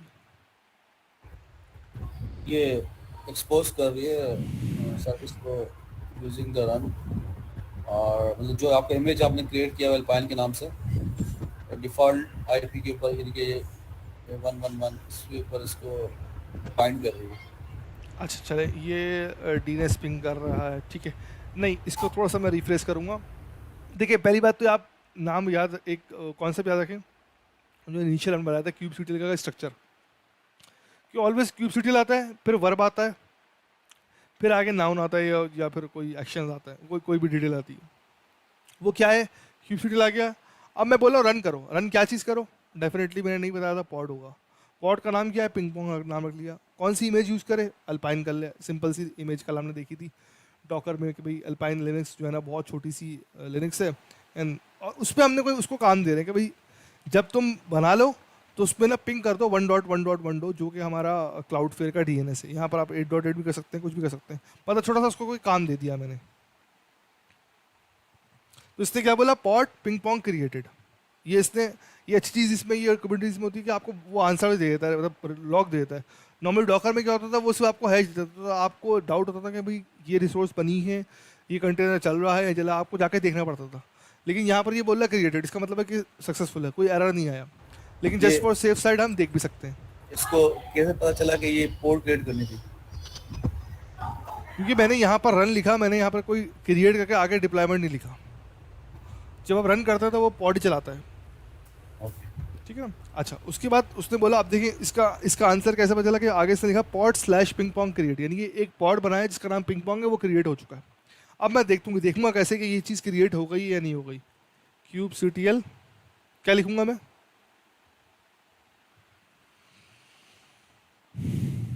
मुझे चेक करना है कि ये पॉड क्रिएट हो गया है, उसकी क्या डिटेल है, गेट क्या। क्यूब से गेट पोर्ट्स हो जाएगा। Very good, very good Prakash, thank you Mushtaq साहब।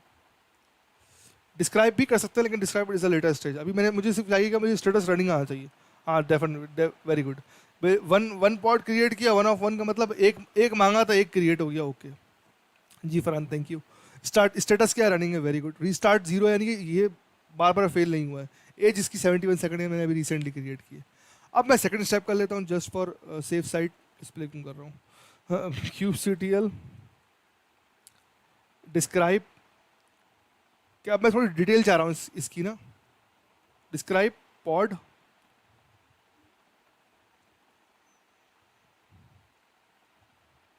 Ping pong. अब क्या आंसर आएगा। अब इस पूरे पॉड की डिटेल दे दी इसने, जिस तरह हमने गाइड नोट का किया था ना, कि भाई ये पॉड का नाम क्या है, नेम स्पेस क्या है। देखिए नेम स्पेस तो मैंने डिफाइन नहीं की थी। नोट को नोट किस नोट पर आएगा। अब यहाँ तो अगर ऑप्शन ही है कि, तो उसने कहा नोट 1 पे क्रिएट हुआ है। क्या स्टार्टिंग टाइम है, लेबल क्या दिया है इसने, लेबल इसने खुद जनरेट किया, उसकी वजह वजह बाद में बताऊंगा आपको मैं। उसके बाद इमेज कौन सी यूज़ की है, इमेज की आईडी क्या है। अब ये आईडी मैंने नहीं दी इसने, लेकिन इसने बाय डिफॉल्ट, क्योंकि अल्पाइन एक जो है ना वेल नोन वन है। अगर मैं इसको अपनी इमेज देता तो वहाँ पर मेरा एड्रेस आ रहा होता। ठीक हो गया। उसके बाद स्टेटस रनिंग आ रहा है। उसके बाद कंडीशन क्या है कि भाई इनिशियलाइज हो गया तो यस, रेडी हो गया यस। बाज़ दफ़ा क्या होता है, इनिशियलाइज होता है, रेडी होता है, लेकिन कंटेनर रेडी नहीं होता। इमेज तो रेडी हो गई, लेकिन पॉड स्केजुअल नहीं हो रहा। तो फिर वो हम एरर चेक करते हैं, क्या एरर है। जब हम ट्रबल शूटिंग करेंगे तो वो ये चीज़ हमारी बड़ी इंपॉर्टेंट काम आएगी। उसके बाद फिर और ऑप्शन हैं कुछ, और फिर साथ में वो दिखा रहा है कि उसके लॉक। सबसे पहले पॉड स्केजुअल हुई, ओके डन हो गई। फिर उसने पिंग पोंग को बोला कि भाई आप नोड 1 पे चले जाएं। नोड 1 ने कहा ओके। उसने अल्पाइन को बुलाया, अल्पाइन आ गई। उसने अल्पाइन जब पुल हो गई, फिर कंटेनर क्रिएट किया और क्रिएट डन हो गया। और एक कहाँ से रिस्पॉन्स आ रहा है, क्यूबलेट की तरफ से। अब जो थ्योरी हमने पढ़ी थी कि वो भी आप यहाँ पर इम्प्लीमेंट हो रही है कि भाई मैंने रिस्पॉन्स दिया कंट्रोल प्लेन को, जो कि मास्टर नोड है, मास्टर नोड को एपीआई के थ्रू दिया। एपीआई ने अपना आगे काम जो है ना क्यूबलेट को दिया। क्यूबलेट ने वर्कर नोड से बात करी, वर्कर नोड ने सारा काम किया, इमेज को पुल किया, इमेज को रन किया, कंटेनर बनाया, कंटेनर बना के मुझे दे दिया। और इसने आंसर दे दिया कि हाँ भाई आई एम ओके। और इसीलिए मेरे पास यहाँ पर स्टेटस में रनिंग लिखा हुआ है। अब ये पॉट क्रिएट हो गया, मेरे पास चल रहा है, मुझे स्टेटस भी ओके। अब हाउ डू आई चेक कि भाई इसका आउटपुट कि क्या इसका आउटपुट आया। अब मैंने कल आपको बताया 2 तरह के कंटेनर होते हैं, एक बैकग्राउंड में चल रहे होते हैं, एक फोरग्राउंड में चल रहे होते हैं, सामने चल रहे होते हैं। अभी मैंने यहाँ पर कोई फोरग्राउंड या बैकग्राउंड नहीं किया, इसका मतलब ये बैकग्राउंड में चल रहा है। तो मैंने क्या किया, इसका तरीका क्या है कि मैं cube C T L logs एक कमांड, इसके लॉग देख लूँ। लॉग्स पॉड, कौन सा पॉड, अभी तो खैर एक ही पॉड है हमारे पास। अब देखेंगे इसकी सारे पॉड जो ये काम कर रहा है वो हर रिस्पॉन्स दे रहा है। ठीक है ना। अब आपका असाइनमेंट ये है कि ये जो काम कर रहा है ना बैकग्राउंड में, इसको फोरग्राउंड में लेके आना है। ये जब ब्रेक टाइम में फिर आप मुझे बताएंगे, वरना उसके बाद फिर मैं बता दूंगा आपको। ठीक हो गया। तो मतलब ये तो पॉड के अंदर हमने एक यहाँ तक कोई क्वेश्चन। सर क्यूब सिटी जो हमने पहले पिंग पोंग और बीटी वन, तो मतलब पिंग दोनों हमने सेम कमांड चलाई है, तो एक चल गया एक नहीं चला, इसका रीजन बताया। पिंग क्या है, पिंग जो टास्क हम डिपेंड करे टास्क का। मैं आपसे बोलूँ कि यार आप एक काम करें, 1 से लेकर 10 तक गिनती करें, तो आप क्या करेंगे, 1 से 10 गिनती करेंगे, फिर रुक जाएंगे ना। लेकिन मैं आपसे ये बोलूँ कि यार आप जो है ना वो काउंटिंग स्टार्ट कर दें, तो आप क्या करेंगे, आप कैसे 1 बोल के रुक जाएंगे। आप बोलेंगे आपने कहा था काउंटिंग करो, मैं काउंटिंग कर रहा हूँ, लेकिन मैंने उसमें कहा था कि आप मुझे सिर्फ ना 2 + 5 का आंसर बता दें, तो आप बोलेंगे 7। अब 7 के बाद तो आप कुछ नहीं बोलेंगे ना, लेकिन 3 दफ़ा पूछेंगे यार मैं आगे क्या करूँ क्या करूँ क्या करूँ।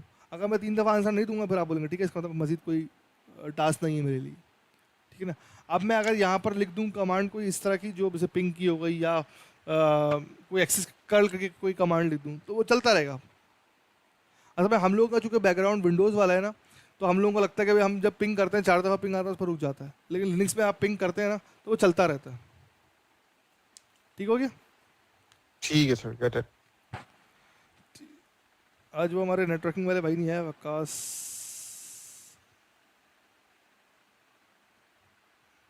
सर नहीं। अच्छा, आपने नाम चेंज कर लिया, ठीक है, सही, गुड, थैंक यू।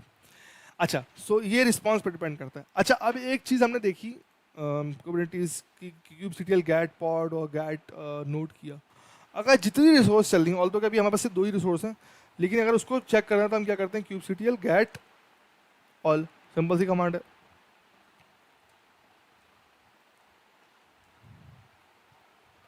इस वक्त मेरे पास एक एक 2 पॉड चल रहे हैं, एक सर्विस चल रही है। अब आप बोलेंगे सर्विस तो मैंने क्रिएट की नहीं है, लेकिन ये क्या बोल रहा है, सर्विस स्लैश कुबरनेटिस। ये कुबरनेटिस सर्विस है जो बाय डिफ़ॉल्ट इन्होंने इनिशिएट की थी, लेकिन मैंने कोई इनिशिएट नहीं करी, इसलिए मेरे पास कुछ भी नहीं आ रहा अभी, लेकिन पॉड 2 आ रहे हैं, ठीक है ना। अच्छा, अब हम जो हमारा BT1 वाला पॉड है, मैं चाहता हूँ यार इसको हटा दो बार, ये मुझे डिस्टर्ब कर रहा है, तो मैं क्या करूँगा, कोई question? Very good. Delete pod करूँगा, क्या करूँगा?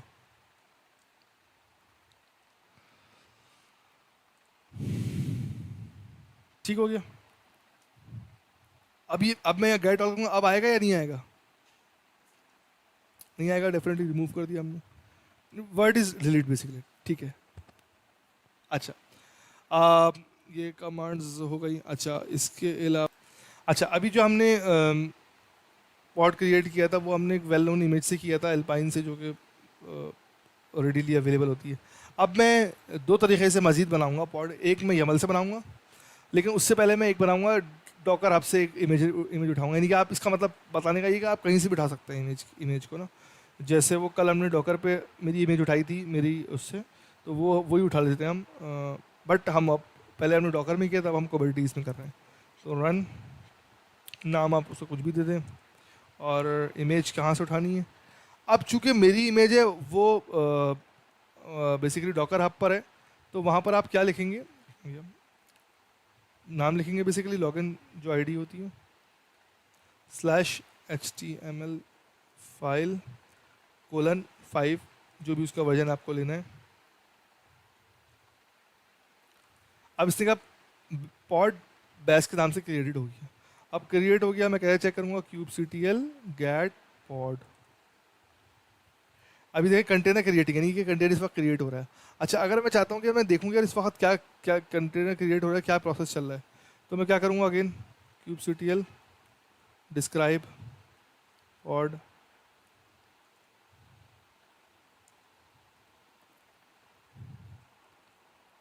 इस वक्त जो है ना वो इमेज पुल हो रही है, ठीक है ना। और अब देखें रनिंग में आ गया। मैं उसको ऊपर कर देता हूँ, अब रनिंग में आ गया। रीस्टार्ट 0 है, स्टेटस रनिंग है, एज उसकी 43 सेकंड है तकरीबन। असल में डिपेंड करता है, तकरीबन ये 120-30 MB की इमेज है ना, तो 10-20 सेकंड तो लगते ही है नॉर्मली डाउनलोड होने में, फिर 10-20 सेकंड लगते हैं डिप्लॉय होने में, तो 30-35 सेकंड लगते हैं नॉर्मली। अब ये रन हो रही है। अच्छा, अब जो पहली वाली इमेज थी मेरी पिंग पोंग वाली, वो तो मैंने उसका आउटपुट मैंने लॉग में जाके या भले फ्रंट एंड पे आके देख लिया, लेकिन ये जो मेरी इमेज थी, आपको याद है ये एक वेब पेज था। अब मैं कैसे चेक करूँगा इसके तरीका, मुझे कोई बताएगा, मैं किस तरह इसको व्यू करूँगा कि हाँ ये चल रही है। अभी तो मैंने चेक कर लिया, kubectl करके गेट पॉड करा, आगे नाम भी लिख दिया, इसने मुझे शो कर दिया वो रनिंग है। अगर मैं डिस्क्राइब करूँगा वही बता देगा, लेकिन इसका मैं आउटपुट कैसे निकालूंगा, ये इंपॉर्टेंट चीज़ है। सर कर्ल से निकाल सकते हैं जिनके आप, जो उसका वो है ना, उनकी जो एपीआई का रिस्पांस है, कर्ल के थ्रू आप कर सकते हैं। थोड़ा बताएं मुझे किस तरह। अब मैं कर्ल में क्या क्या लिखूँ, कर्ल बैस लिख दूँ? नहीं, अच्छा, फिर एक तो आपको उसकी सर्विस एक्सपोज करनी पड़ेगी, क्योंकि एग्जैक्टली क्योंकि अभी इस वक्त ये एक पॉड चल रहा है, एंड पॉड एक आइसोलेटेड मैकेनिज्म है, सही है ना। अब मुझे इसको अपने क्लस्टर से या अपने नोड से बाहर निकालना है, तो मुझे कुछ करना पड़ेगा, कोई सर्विस बनानी पड़ेगी।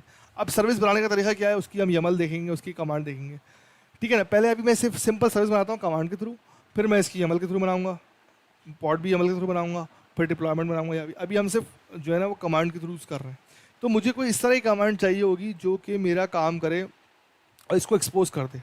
ठीक हो गया।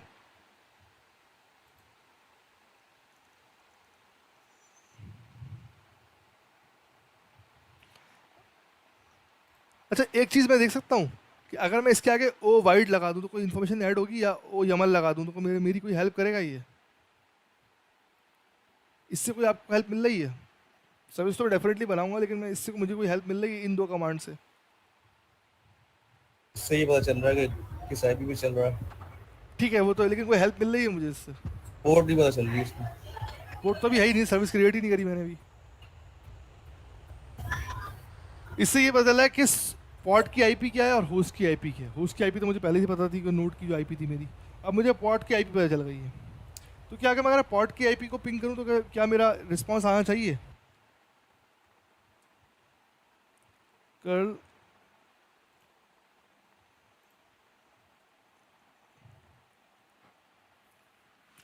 अभी किसी ने चैट पे कर्ल लिखा था, मुझे मैंने नाम नहीं पढ़ा, सॉरी, कि कर्ल यूटिलिटी यूज़ कर लेंगे।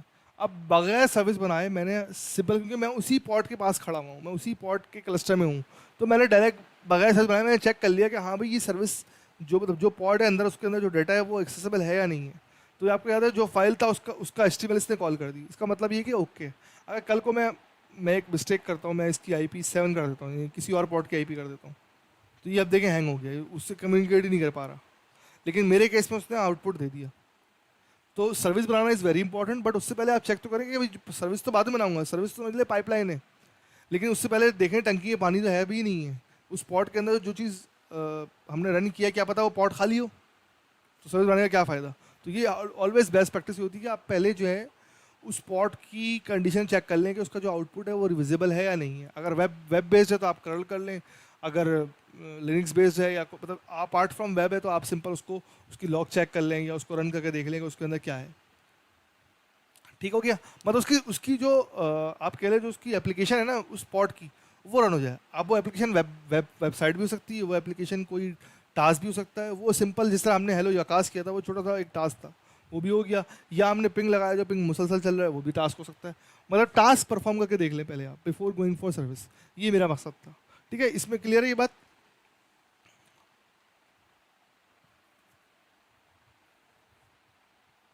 Well done। अच्छा, अब मैंने अपना पॉट बनाया, उसको रन कर लिया, उसको चेक कर लिया, उसको अपने एंड पे वेरीफाई कर लिया।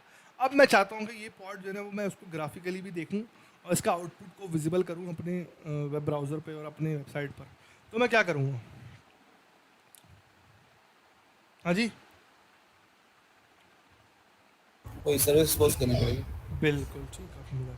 kubectl सिंपल कमांड, क्या काम करो, एक्सपोज कर दो, एक्सपोज कर दिया।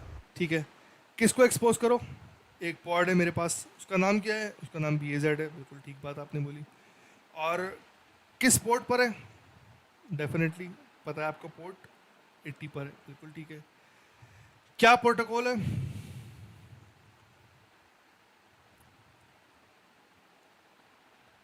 TCP। एग्जैक्टली। अच्छा, मैं यहाँ पर हर पैरामीटर डिफाइन करूँगा, उसकी कोई रीज़न है। बास पैरामीटर आप डिफाइन नहीं भी करें, TCP ना भी करें आप, तो बाय डिफ़ॉल्ट TCP उठाता है, लेकिन मैं इसलिए बता रहा था कि आप हर पैरामीटर यूज़ कर लें। ठीक हो गया, TCP हो गया। अब इसकी टारगेट पोर्ट क्या है? अच्छा, टारगेट पोर्ट है किस पोर्ट पे खुलेगा।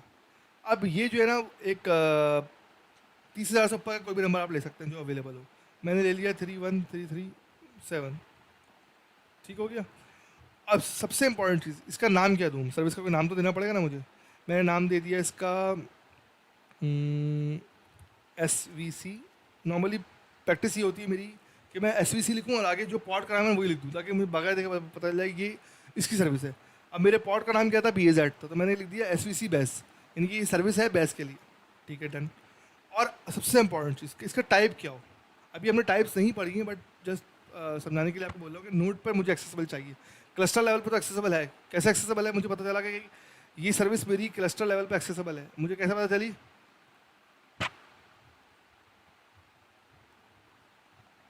कर्ल के थ्रू पता चल गया। एग्जैक्टली। अभी मुझे इसको नोड लेवल पर ले जाना है, तो मैं क्या करूँगा? Node port type is equal to node. अच्छा, अब ये कमांड रन होगी या सो नो? फिर क्यों नहीं होगी, क्या होगी, वो मैं आपसे बातें पूछूंगा। इस लाइन को पढ़ लें एक दफ़ा दोबारा, मैं पढ़ देता हूँ। kubectl एक्सपोज करो पॉड को, पॉड का नाम बैज है, बैज को पोर्ट नंबर 80 पर करनी है, प्रोटोकॉल TCP हो, टारगेट पोर्ट उसकी 31337 कोई भी रैंडम ले सकते हैं आप, 30,000 से ऊपर। नाम उसका बड़ा इंपॉर्टेंट है कि SVC बैज हो, आप कोई भी नाम हो सकता है, बट बेटर ये होता है कि हमेशा वो नाम दे जो पोर्ट का नाम हो उससे कोई रिलेटेड हो, ताकि आपको देख के पता चल जाए सर्विस किस चीज़ की है। फिर सबसे इंपॉर्टेंट एंड लास्ट कमांड क्या है, type is equal to node port. Currently हर सर्विस या हर चीज़ क्लस्टर आईपी होती है, क्लस्टर लेवल पे एक्सेसिबल होती है। कोई भी पोर्ट है वो दूसरे पोर्ट से बात कर सकता है विदाउट एनी एक्सटर्नल इंटरवेंशन। लेकिन अगर उस पोर्ट को बाहर नोड से निकालना है तो कुछ ना कुछ करना पड़ेगा, कुछ ना कुछ से बात कोई सर्विस बनानी पड़ेगी या कोई एडिशनल लोड बैलेंसर लगाना पड़ेगा या कुछ भी करना पड़ेगा। तो अभी हम ये काम कर रहे हैं कि उस पोर्ट को निकाल के बाहर लेके जा रहे हैं।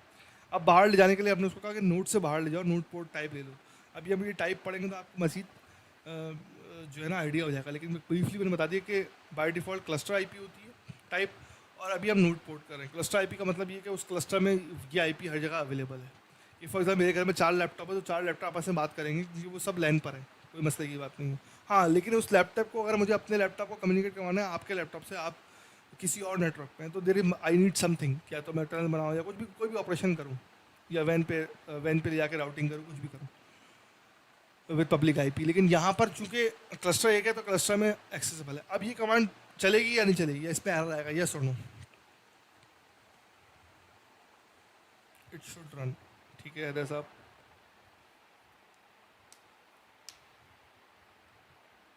या इस तरह बोले कि इस कमांड में कोई एरर है या नहीं, ये आप ट्रबल शूट कर लें। कोई ग्रामेटिकल मिस्टेक है, कोई सिंटैक्स मिस्टेक है। टारगेट पोर्ट हमें चेक करनी पड़ेगी कि ये मतलब वैसी पोर्ट तो नहीं कि ऑलरेडी बाइंड है या नहीं, वो busy तो है हमने या- चेक कर लिया था ना, हमने kubectl गेट ऑल किया था तो वहाँ कोई भी सर्विस नहीं चल रही थी, सही है। एक सर्विस चल रही थी। वो आपका सवाल सही है बिल्कुल, लेकिन मैंने इसीलिए बड़ी बड़ी रैंडम सी पोर्ट ली 31337, बिल्कुल ही अलग से पोर्ट ली ना मैंने। सर मैपिंग करनी पड़ेगी फॉर व्हाट?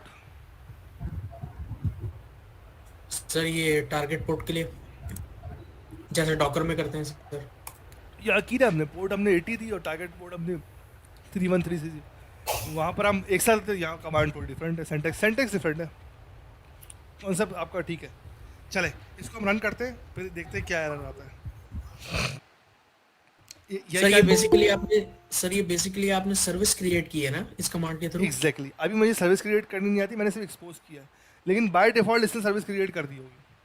किस तरह कर दी होगी अभी आपको मेरी बात पे यकीन आ जाएगा। kubectl गेट ऑल कर देता हूँ मैं ताकि सब कुछ जान जाए। अब यहाँ पर एक चीज़ नोट करें आप, सर्विस SVC बैच ये तो मैंने क्रिएट नहीं की थी, लेकिन मैंने इससे मदद ले ली थी, ठीक है ना। और पॉड मेरा चल रहा है, क्लस्टर आईपी जब ऑलरेडी थी मैंने कहा ये हमने नहीं बनाया, ये पहले चल रहा है। उसके बाद एक और क्लस्टर आईपी आ रही है और उसके आगे कुछ पोर्ट्स आ रही हैं। अब मैं क्या करूँगा, मैं अब चाहता हूँ कि इसको चेक कर लूँ। ये एक्सपोज तो होगा ही है, मैं चेक कर लूँ, तो मैं किस तरह चेक करूँगा? 2 तरीके हैं, मैं कर्ल करूँ क्या या डिस्क्राइब करूँ, क्या करूँ मुझे बताएं आप लोग। कल कर सकते हैं आप। कल मैं करता हूँ, पहले मैं एक दफ़ा डिस्क्राइब कर लूँ, फिर डिस्क्राइब, ताकि मेरे पास थोड़ी सी मज़ीद डिटेल आ जाए। और सिंपल कहाँ डिस्क्राइब मैंने किया, सर्विस का नाम दिया, उसने कहा नोड पोर्ट है और आईपी उसकी ये है, पोर्ट टारगेट पोर्ट ये दी हुई है मैंने, नोड पोर्ट की आईपी ये है और एंड टाइम ये है। अब मैं क्या करता हूँ कि मैं कर्ल करता हूँ उसको, लेकिन इससे रिफ्यूज़ कर दिया। ये क्या वजह है?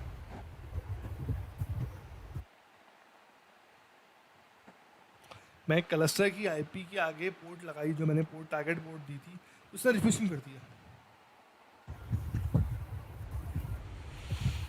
पोर्ट पर ये जो है ना 32088 इस पे इसने उसको वो किया, फाइंड किया। चलो मैं आपकी बात मान लेता हूँ 1 मिनट के लिए।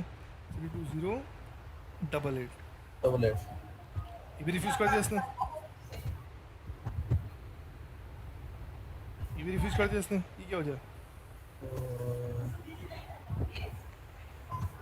सर्विस नहीं 80 तो लोकली है ना। चले आपकी बात भी रख लेते हैं, जब सबकी बात मान रहे हैं तो हैदर भाई की बात भी मान लेते हैं। अरे वाह हैदर, आपने सही बोला बिल्कुल, क्योंकि लोकल पोर्ट तो मेरी 80 है ना, मैं तो लोकल पे खड़ा हूँ। हाँ, अब जब मैं वहाँ जाऊँगा ना कि इसकी ऑप्शन में जाऊँगा और ये पोर्ट में कॉपी कर लूँगा, जब मैं यहाँ जाऊँगा मेन्यू पर और यहाँ पर जब मैं एक्सटर्नल चेक करूँगा ट्रैफिक प्लस पोर्ट, तो एक अलग से विंडो खुल जाएगी। वो बोलेगा भाई आपको किस पोर्ट पर सर्विस को एक्सेस करना है, मेरे पे होस्ट 80 पे करना है, 8080 पे करना है, या किसी रैंडम पोर्ट पे करना है। मैंने कहा रैंडम पोर्ट पे कर दो भाई, मेरे जो पोर्ट वहाँ पर शो, रैंडम से मुराद ये नहीं कि कोई भी अपनी मर्जी से लिख दें आप, जो वहाँ पर शो हो रही होगी। अब इसने बैड गेट पे दे दिया, यानी ये गेट पे अवेलेबल नहीं है। अब मैंने क्या किया, मैंने कहा भाई जो मैंने पोर्ट दी थी इसको 3137 थी शायद मेरे ख्याल में,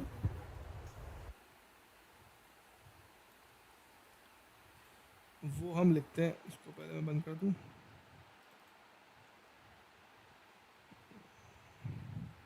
पोर्ट चेक कर लूँ, यही पोर्ट है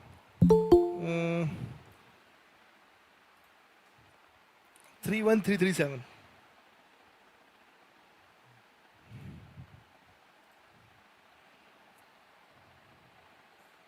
अच्छा अब देखें ये बैड गेट पे दे रहा है। अब इसको हम ट्रबल शूट करते हैं। तो मैं कह रहा था कि एरर देगा, ये क्यों एरर देगा, मैं सब आपसे क्वेश्चन कर रहा था कि इसकी हम क्या करेंगे, इसकी हम यमल चेक करेंगे। यमल कैसे चेक करेंगे हम,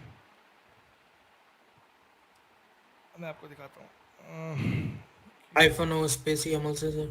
बिल्कुल सही है, यूसीएल गेट एसवीसी,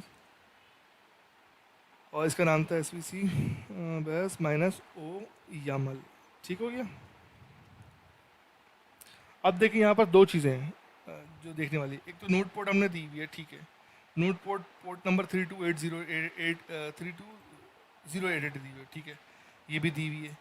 अच्छा अब और हमने जो कमांड चलाई थी वो भी आपको पता है। अब क्लस्टर आईपी ये है, ठीक है ना, और क्लस्टर का आगे हम ये करेंगे तो कर्ल लोकली हो जाएगा। अच्छा अब हम यहाँ देखते हैं कि क्या इशू आ रहा है, साथ में हम वो कमांड भी देख लेते हैं ताकि हम कंपेयर कर सकें।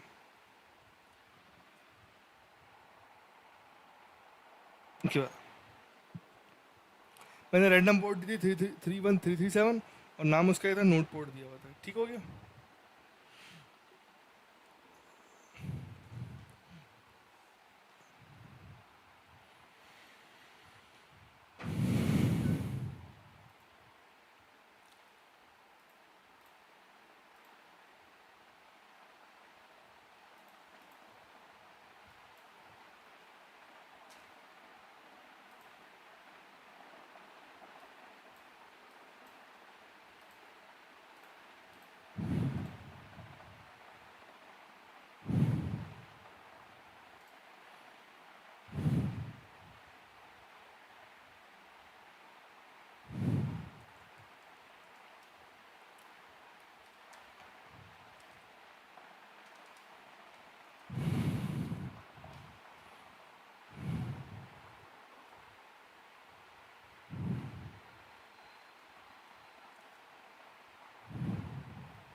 हम दूसरे होस्ट पे कर सकते हैं, बट बेसिकली दूसरे होस्ट पे करके आप वो तो सेम ही क्लस्टर में है ना, हम तो उसको नोड से बाहर निकालना चाह रहे हैं।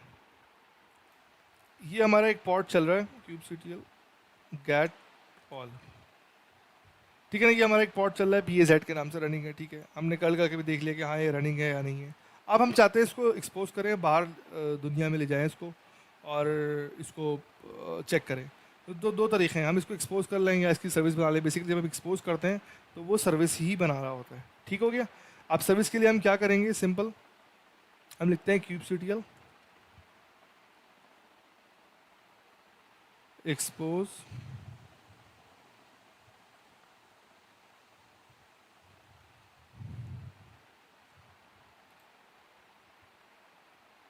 एक्सपोज कर दो पॉट को, पॉट का नाम BAZ है, बिल्कुल ठीक है। उसके बाद हम लिखते हैं पोर्ट उसकी किस पोर्ट पे करो, पोर्ट नंबर 80 है, पता है 80 हमारी पोर्ट है। उसके बाद हमारा प्रोटोकॉल क्या है, प्रोटोकॉल जो है हमारा TCP/IP है। उसके बाद जो है हमारा उसका नाम क्या हम रखेंगे,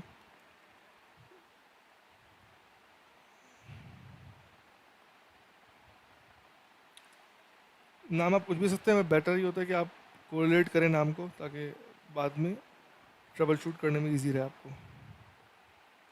और टाइप क्या देंगे, डेफिनेटली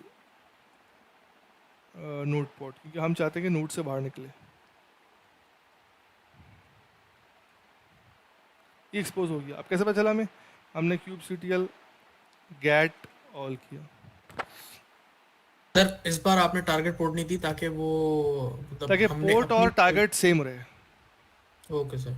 ठीक है। और वकस प्रोटोकॉल जो है ना टीसीपी देना इसलिए अच्छा होता है कि टीसीपी 2 पे होता है, तो बेहतर हम कि हम टीसीपी इम्फेसाइज करते हैं। अगर हम टीसीपी देंगे तो वो अदर ऑप्शन यूडीपी होता है, और बेटर है कि आप टीसीपी दें ताकि हमारा वेब पेज खुले। अच्छा, आप देखें यहाँ पर जब पोर्ट आ रही है 80 आ रही है, और 80 किसको रिडायरेक्ट कर रही है, 30,001 को, 30,001 को। ठीक है। तो अब हम क्या कर सकते हैं, हम सिंपल यहाँ पर एक ऑप्शन है ट्रैफिक एंड पोर्ट पर, इस पर क्लिक करेंगे, ये विंडो खुल जाएगी। यहाँ पर हम ऑप्शन लिख देंगे 3001। ठीक है ना, ये हमारा वेब पेज आ गया जो हमने डिज़ाइन किया था अपने किसी और मशीन पर, और उसको डॉकर हब पे अपलोड किया था। अपलोड करने के बाद उसको हमने यहाँ पर डाउनलोड किया और रन किया। अच्छा, अब ये जो विंडो है जो जो हम यूज़ करें टूल, नॉर्मली ये वन आवर्स का देते तकरीबन, इसके बाद हम 56 मिनट से अपने हैंड्स ऑन कर रहे हैं, तो ये एंड होने वाला है। बट इंपॉर्टेंट चीज़ ये है कि अब एक दफ़ा हम इसको रिव्यू कर लेते हैं। kubectl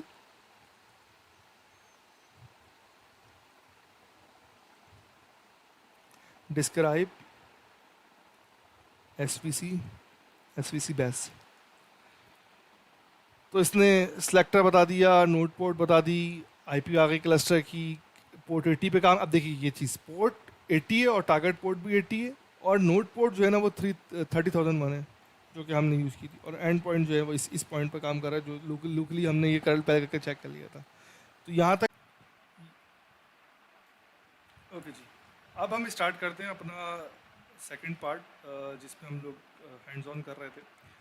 स्टार्ट हमने किया था kubectl से, उसके बाद फिर हमने kubectl कमांड्स देखी, देन हमने पॉड्स की कमांड, इन्फॉर्मेशन की कमांड, गेट की, डिफरेंट डिस्क्राइब, और साथ में बेसिक ट्रबल शूटिंग, और हमने पॉड क्रिएट किया, हमने सर्विस को एक्सपोज किया, सर्विस क्रिएट करी, एंड देन भी ट्रबल शूट किया, फिर उसको हमने आउटपुट चेक किया, फिर हमने उसको फर्दर आगे उसकी बेसिक ऑपरेशन वगैरह की।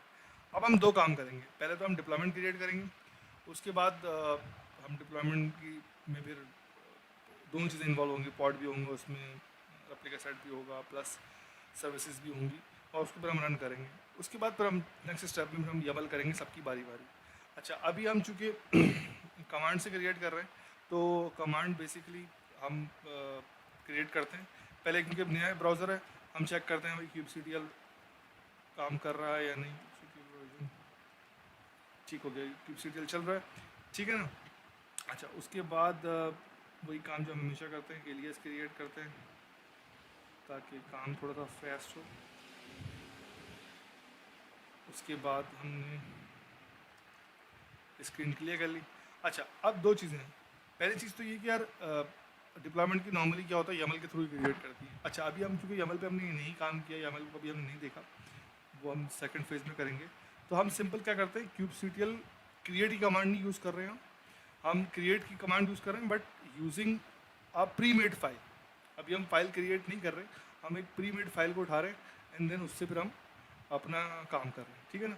वो प्री मेड फाइल कहाँ से आएगी, कैसे आएगी, मैं आपको डिटेल दे देता हूँ अभी, और उसका डिटेल भी आपको बताता हूँ किस तरह वो काम करेगी।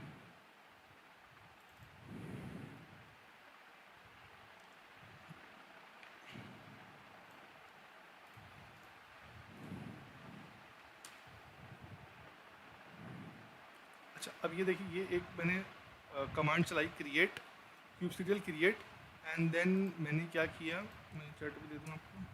मैंने क्रिएट करी, साथ में मैंने क्या किया कि मैंने कहा -f, यानी -f का मतलब ये फाइल की बात कर रहा हूँ। अब फाइल लोकली भी उठा सकता हूँ मैं, और फाइल मैं इंटरनेट से उठाता हूँ, क्योंकि लोकली मेरे पास फाइल नहीं है तो मैंने इंटरनेट से उठा लिया। और उसने बोला भाई कि आपका जो है वो डिप्लॉयमेंट क्रिएट हो गई। अब सेम प्रोसेस, डिप्लॉयमेंट क्रिएट हो गई, मैं कैसे चेक करूँगा, चैट प्लीज़।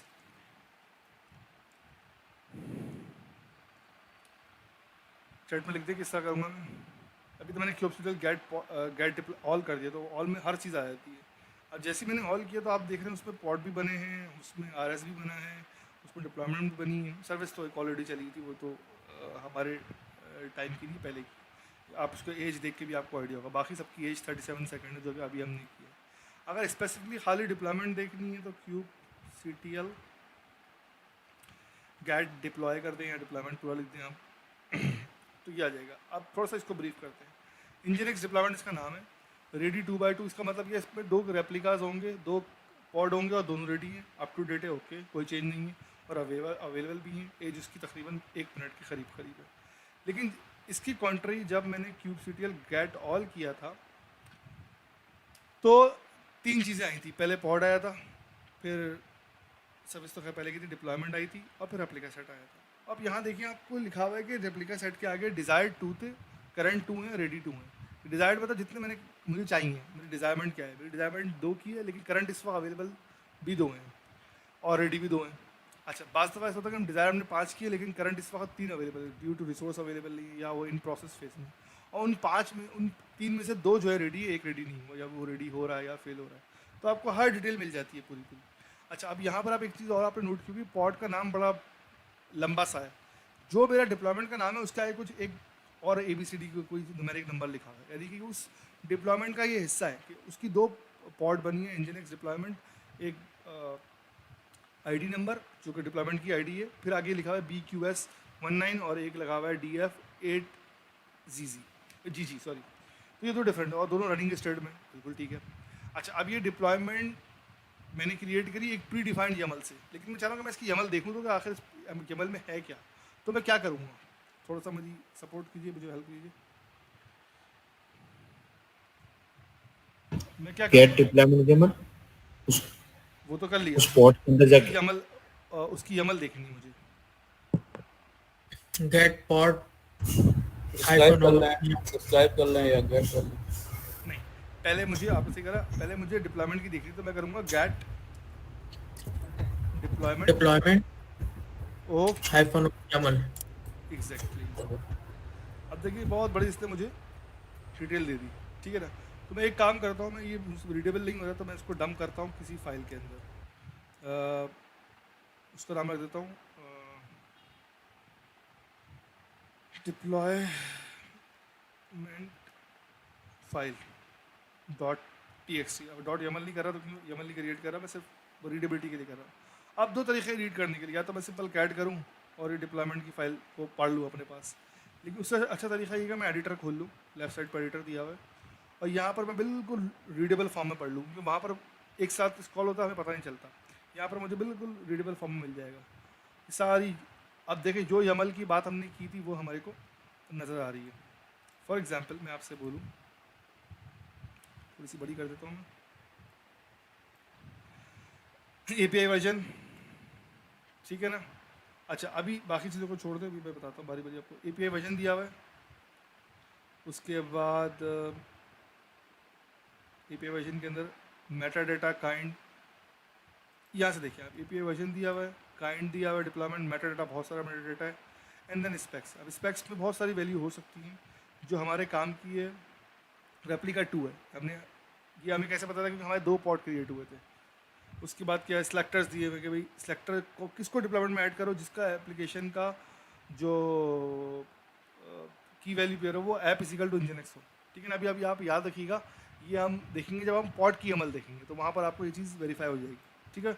उसके बाद हमने स्ट्रेटजी रखी थी कि रोलिंग अपडेट हो और मैक्स सर्च और मैक्स अवेलेबल। ये क्या फॉर्मेट है, ये थोड़ा सा बता देता हूँ मैं।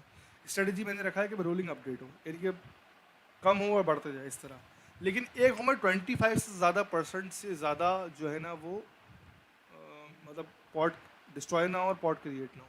अभी तो चूँकि हमारे 2 हैं तो हम उसको कैलकुलेट नहीं कर पा रहे, लेकिन अगर 100 पॉड होंगे तो इसका तो 25 पॉड डिस्ट्रॉय होंगे, 25 बनेंगे, लेकिन 25% से ज़्यादा सर्च ना, यानी कि कभी 1 से 25 से ज़्यादा नहीं है। आप इसको परसेंटेज में दे सकते हैं, आप इसको नंबर्स में दे सकते हैं, बट हमेशा कभी भी ऐसा नहीं करते कि आप 50% दे दें, 50% पॉड गिरे और 50% बने, तो वो फिर एक डिजास्टर्स सिचुएशन हो जाती है ना। अगर आपका बिल्कुल ही इस तरह काम करना है तो फिर आप रोलिंग अपडेट यूज़ नहीं करेंगे, आप रिक्रिएट वाला सिनारियो यूज़ करेंगे। Make sense. अच्छा, अब इस स्पेक के अंदर आपने ये डिप्लॉयमेंट के बारे में डिटेल्स दे दी।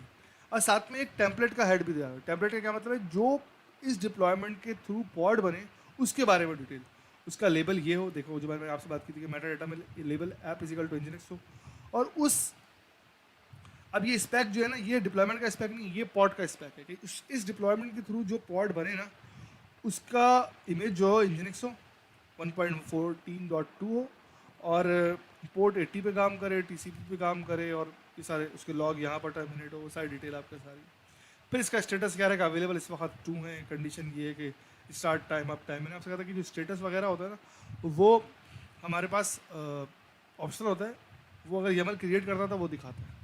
सो अब back to again to tab हमारे कंसोल पर, मैं इसको छोटा करता हूँ।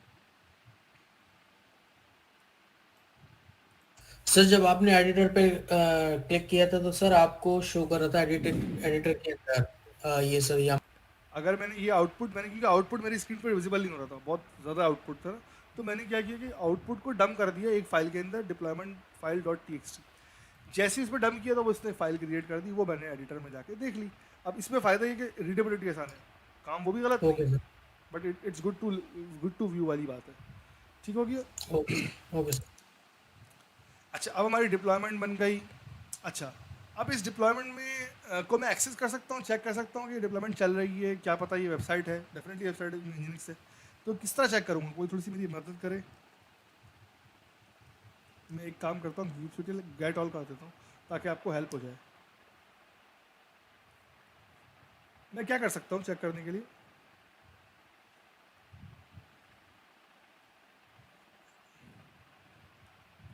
चले एक मिनट ले ले सर सोचने के क्या लिए। ग्राउंड पे बेसिकली यही तो फायदा है डिप्लॉयमेंट का, कि डिप्लॉयमेंट ने रेप्लिका सेट की मदद से अपनी जो रिक्वायरमेंट थी, डिजायर्ड सेट था, डिजायर्ड सेट क्या था, 2 था। चले मैं एक काम और करता हूँ जल्दी से, ताकि आपको आइडिया हो जाए। मैंने दोबारा ये वाला पॉट मिटा दिया, एक पॉट मिटा दिया, ठीक है ना। इसका नाम क्या है, DF नहीं, इसका नाम है KR। ये मैंने डिलीट कर दिया, और साथ में मैंने जल्दी से एक और बना दिया आप, लेकिन वो इतना फास्ट था कि वो फॉरन रिटर्न हो गया 3 सेकंड। वरना अगर आप देखेंगे तो क्या होगा, डिज़ायर 2 होगा, करंट 1 होगा, लेकिन वो इतनी जल्दी बन जाता है कि आपको पता ही चलता।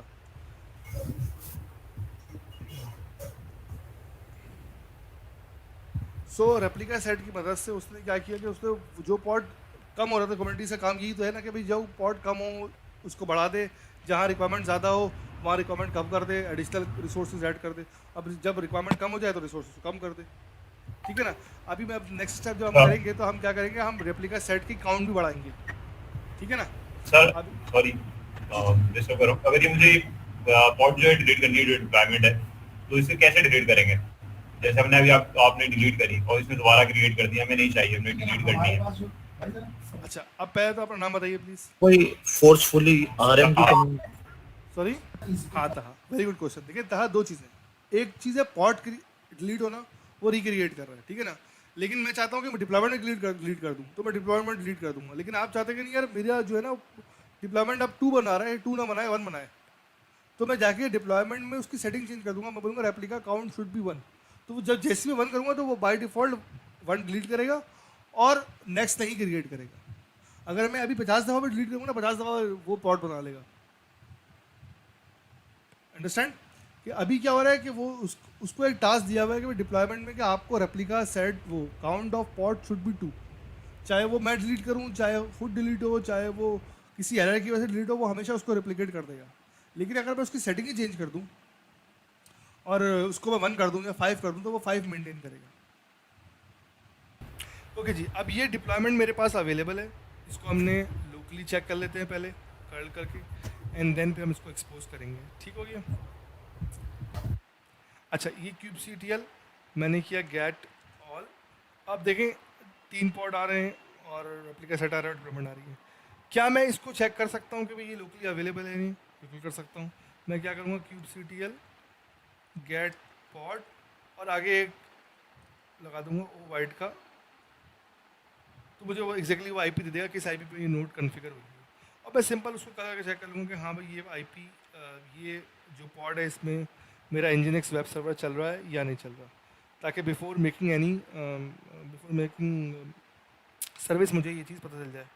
अब मैंने रैंडमली एक नोट चेक कर ली, आप बोलते हैं तो दूसरी भी चेक कर लेता हूँ, ठीक है ना।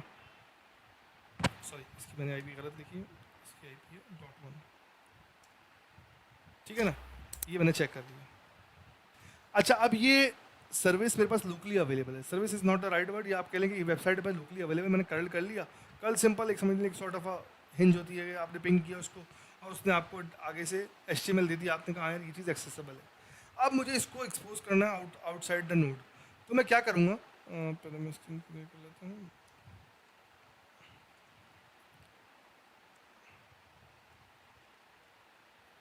अच्छा, अब मैं करता हूँ इसको एक्सपोज। अच्छा, लेकिन मैं एक्सपोज जो करूँगा ना, वो मैं करूँगा, अल्लाह आपका भला करे, डिप्लॉयमेंट। हम पॉड को एक्सपोज नहीं करते, क्यों? क्योंकि अगर मैं पॉड को एक्सपोज करता हूँ, कल को वो पॉड डिस्ट्रॉय हो जाता है, तो फिर आपकी वो सर्विस ज़ाया हो जाएगी।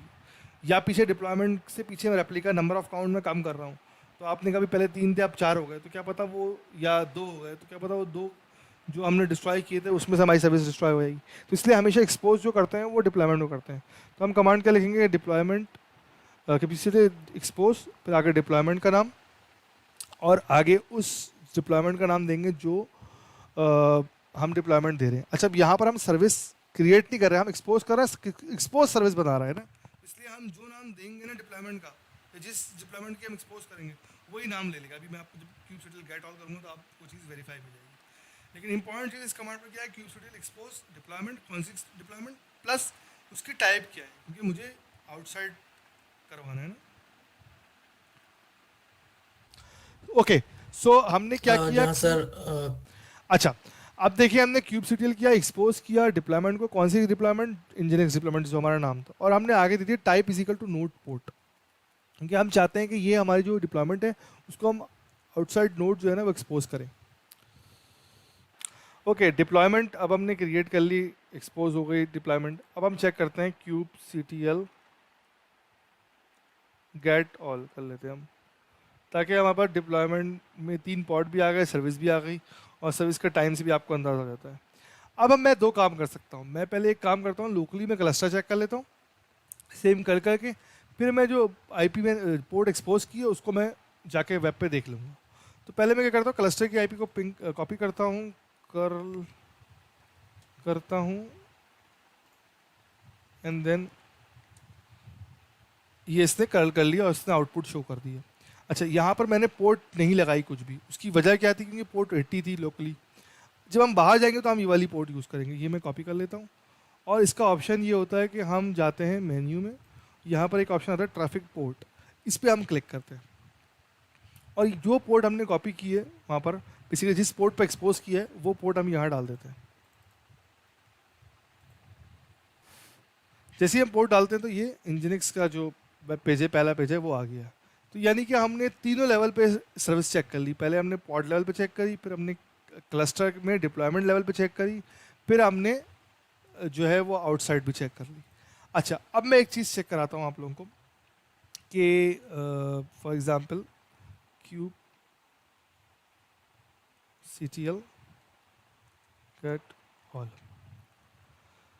ये 3 पॉड थे जो रनिंग हो रहे हैं, हमने रेप्लिका 3 दिया हुआ था, फिर ये उसकी सर्विस बनी हुई डिप्लॉयमेंट की, और ये हमारा डिप्लॉयमेंट है।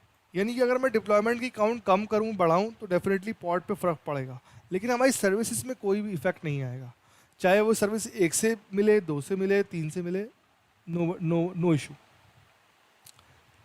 ओके, सो क्विकली अगर हम इसको एक दफ़ा रिव्यू कर लेता हूँ, एक डायग्राम थोड़ी सी बनाई है हमने कि हमारे डिफरेंट पॉड्स हैं। ये ग्रीन जो सर्कल है ये बेसिकली डिप्लॉयमेंट है। डिप्लॉयमेंट में पॉड 1 है, पॉड 2 है, नंबर ऑफ पॉड XYZ ज़्यादा हो सकते हैं, और जो इनका आउटपुट है वो पॉड 80 पर है। लेकिन इसके आगे मैंने एक सर्विस क्रिएट करी, ये जो हमारा रेड रंग का बॉक्स है, दैट इज़ सर्विस। इस सर्विस को हमने क्या किया कि पोर्ट 80 से वो आउटपुट ले रहा है इनपुट, और उसको निकाल रहा है 35 एक रैंडम पोर्ट पे, जो कि 30,000 से ऊपर की कोई पोर्ट होगी। अब इसका फ़ायदा क्या होंगे, इसके 2 फ़ायदे होंगे। पहला फ़ायदा ये कि चाहे पॉड 1 डिस्ट्रॉय हो जाए, पॉड 2 डिस्ट्रॉय हो जाए, 4 पॉड और आ जाएँ, ये सर्विस हमेशा इंटैक्ट रहेगी।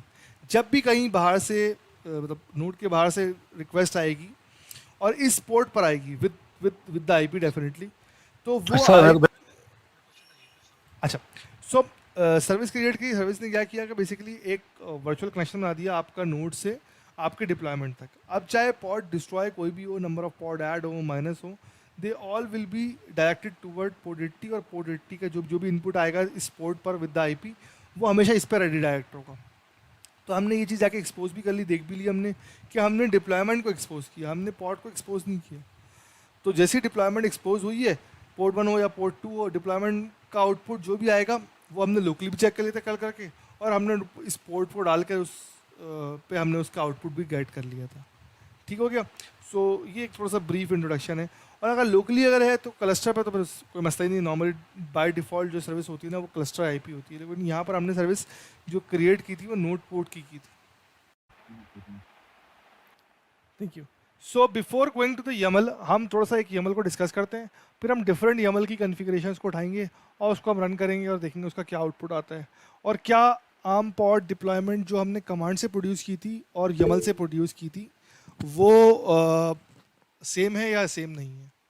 सो हम YAML को क्विकली डिस्कस करते हैं कि YAML का क्या पार्ट्स होते हैं, क्या उसके स्ट्रक्चर होता है, और फिर सेम YAML हम डिफरेंट YAML हम जो है ना डिप्लॉय करेंगे, और हम देखेंगे भाई क्या हमारे क्यूब कटल से जो हमने कमांड से बनाया था are they same with the like which is we will do with the YAML, और कोई चेंजेस है, क्या वजह है, क्यों हम यूज़ करते हैं। तो स्टार्ट अगर हम करें तो मैंने आपको 3 चीज़ें बताई थी कि API वर्जन, काइंड, मेटाडेटा और spec, this is the must to have. उसके अलावा आप स्टेटस जो ऐड करते हैं या मेटाडेटा में और पोजीशंस ऐड करते हैं, दे आर ऑप्शनल। अगर आप करेंगे तो दैट इज़ गुड, नहीं करेंगे तो कोई मसले की बात नहीं।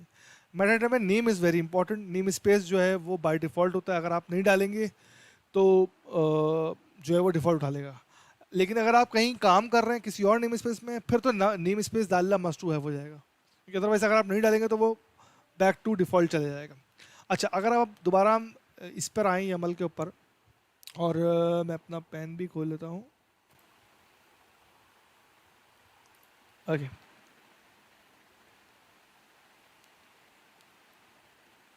आप देखिए API वर्जन, जब हमने कमांड चलाई थी कि रिसोर्सेज की डिटेल बताओ, तो उसने सारे रिसोर्सेज लिख दिए थे राइट साइड पर, और राइट पर सारी उसकी वर्जन नंबर जो अभी अवेलेबल है वो लिख दिए थे। तो अगर आपको नहीं भी याद तो आप डेफिनेटली YAML जब लिख रहे होंगे तो आप वहाँ से हेल्प ले सकते हैं। Plus you can also take help from communities.io, जो कि हर जगह अवेलेबल होती है, इवन टेस्ट में भी अवेलेबल होती है, एग्जाम में भी अवेलेबल होती है। उसके बाद काइंड तो मस्ट है, जब तक आप काइंड नहीं बताएंगे आप किस चीज़ की YAML पे काम कर रहे हैं तो वो आगे की बात चलेगी नहीं। फिर मेटाडेटा में नेम इज़ वेरी मस्ट, वो आप ज़रूर लिखेंगे। अच्छा, API version, kind, metadata is very easy, आपको पता है, आप आराम से सिंगल लाइन का आंसर है आप लिख लेंगे। अब जितनी भी ज़्यादा रिक्वायरमेंट्स होती हैं, जितना भी काम होता है वो हमारा स्पेक के अंदर होता है। फॉर एग्जाम्पल मैं आपसे बोलूँ क्या मोबाइल के स्पेक्स और मेरी गाड़ी के स्पेक्स बराबर हो सकते हैं? नो, हर किसी की रिक्वायरमेंट डिफरेंट है। हाँ, कुछ स्पेक्स सेम हो सकते हैं कि मैं बोलूँ भाई मेरे मोबाइल में जो है ना वो इतना कैमरा है, मेरे कैमरे का मेगापिक्सल इतना है, कुछ चीज़ें कॉमन हो सकती हैं, कुछ कॉमन नहीं हो सकती। अच्छा, now I back to again to specs. Specs में अब ये जो स्पेक है ना ये डिप्लॉयमेंट का है। मुझे कैसे पता चला डिप्लॉयमेंट का? ऊपर काइंड में डिप्लॉयमेंट लिखा हुआ है। अच्छा, अब डिप्लॉयमेंट के 2 मेजर पार्ट होते हैं। अगर मैं डिप्लॉयमेंट की बात करूँ, अब मैं YAML को नहीं पूरा डिसाइड कर रहा, बट मेजर चीज़ें बता रहा हूँ आपको। एक डिप्लॉयमेंट की स्पेसिफिकेशन होती है, और एक डिप्लॉयमेंट की मदद से जो पॉड बनेंगे उनकी स्पेसिफिकेशन आपने को दी हुई होती है आपने।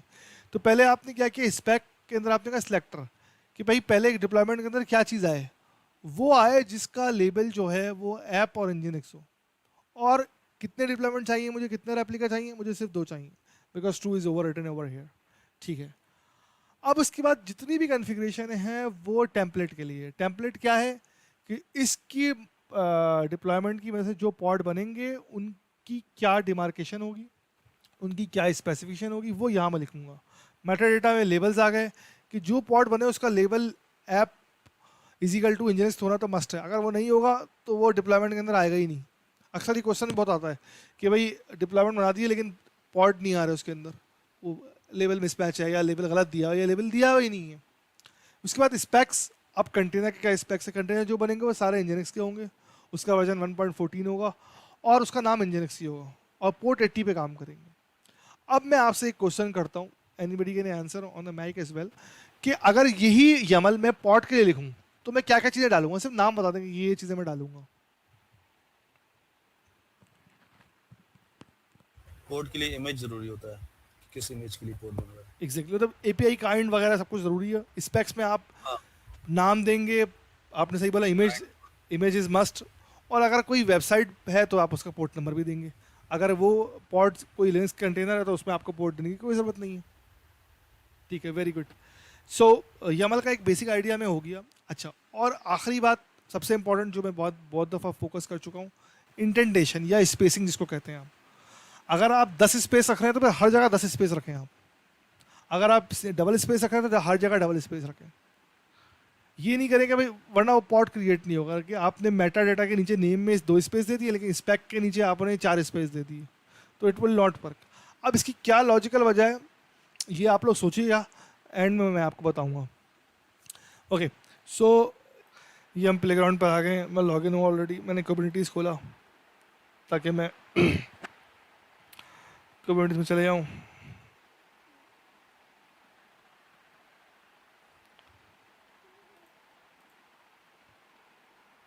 ठीक है, अच्छा इसमें थोड़ा सा साइज मुझे बढ़ाना पड़ेगा। अच्छा, ये जो वायबल फाइल का अब हम बेसिकली क्या करेंगे, हम YAML एक जनरेट करेंगे और उसका आउटपुट देखेंगे। अब दो तरीके हैं, या तो आप YAML बैठ के लिखें या आप कम्युनिटीज़ की वेबसाइट से उठा लें या जनरेट करवा लें उसको। हमने सिंपल कम्युनिटी की वेबसाइट खोली, यहाँ पर लिखा क्रिएटिंग एक्सप्लोरिंग इंजीनियरिंग डिप्लॉयमेंट, और यहाँ पर ये बिल्कुल जो मस्ट टू हैव वाली कन्फिग्रेशन है वो उसने दे दी। आपने यहाँ से कॉपी किया और इसको अपने पास ले गए प्लेग्राउंड पर। यहाँ पर दो तरीके हैं, या तो आप कोई भी एडिटर खोलें, नैनो कैट करें और यहाँ ऐड कर लें, या सबसे अच्छा आप एडिटर में जाएं, यहाँ पर एक फ़ाइल क्रिएट करें न्यू के नाम से। इसका नाम रख दें आप डिप्लॉय डॉट YAML।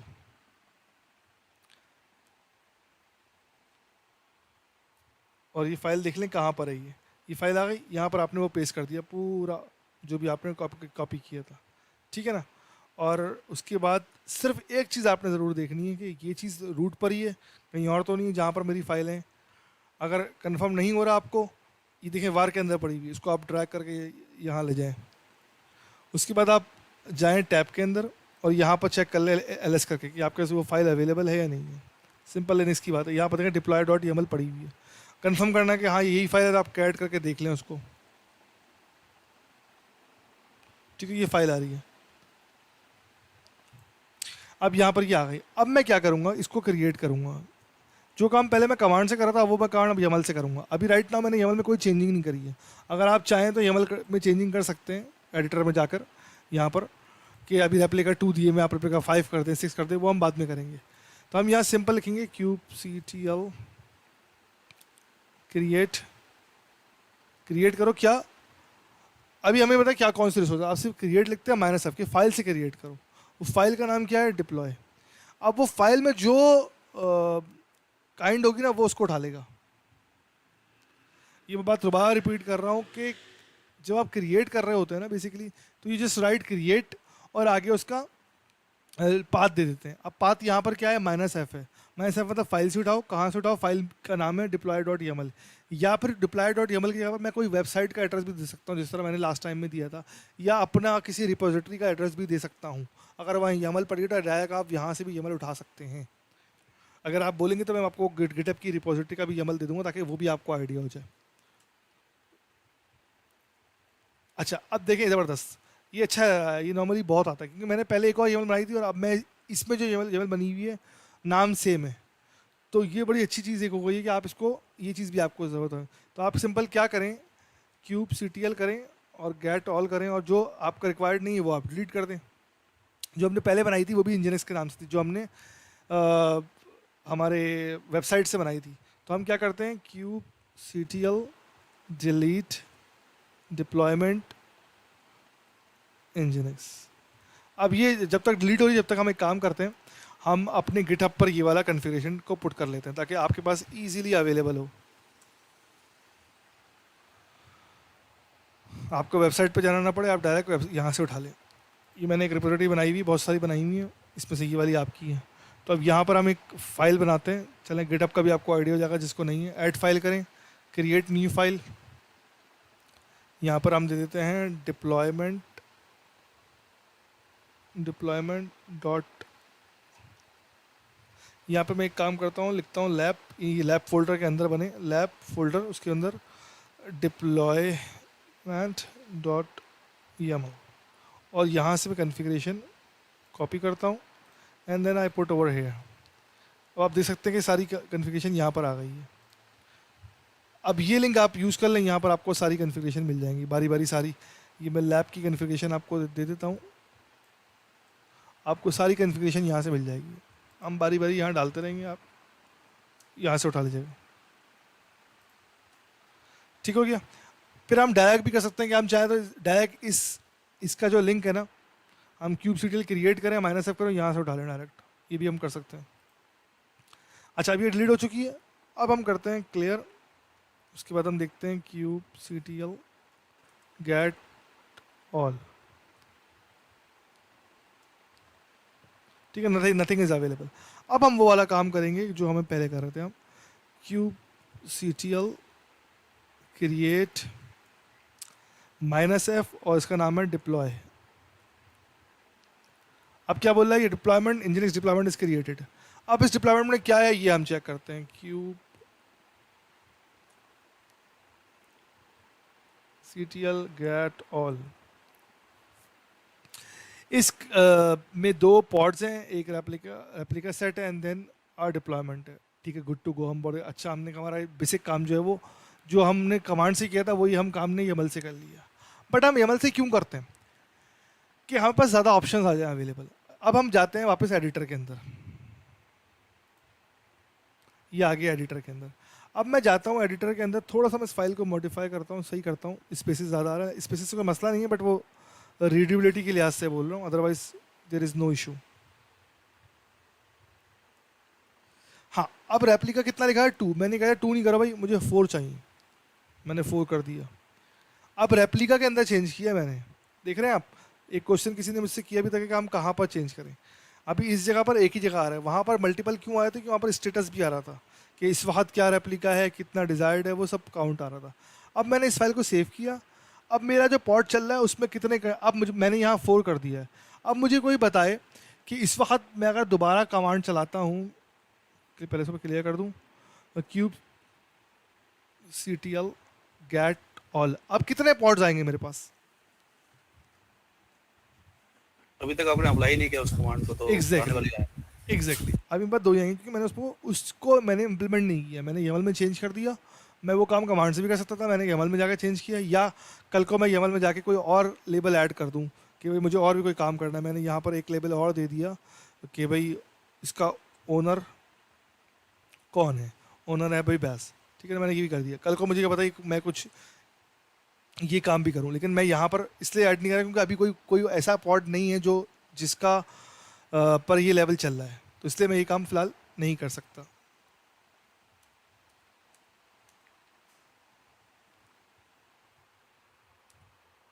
ठीक है ना। अच्छा, एक चीज़ और भी मैं बड़ी अच्छी बता दूँ आप लोगों को कि VS कोड, बेसिकली ये एडिटर भी VS कोड में ही है, तो ये ना लाइंस भी आ रही होती है। मैंने क्वेश्चन आपसे कहता है कि भाई ये इंटेंडेशन क्यों दी गई है, ताकि आपको सीक्वेंस पता चले कि कौन सा जो कमांड है वो किसके एंटर में। ये स्पेक सिलेक्टर के एंटर में, सिलेक्टर के एंटर में क्या है, मैच लेबल है, मैच लेबल के अंदर क्या है, जो लेबल होगा। इस वजह से इंटेंडेशन का ख्याल ज़रूरी है।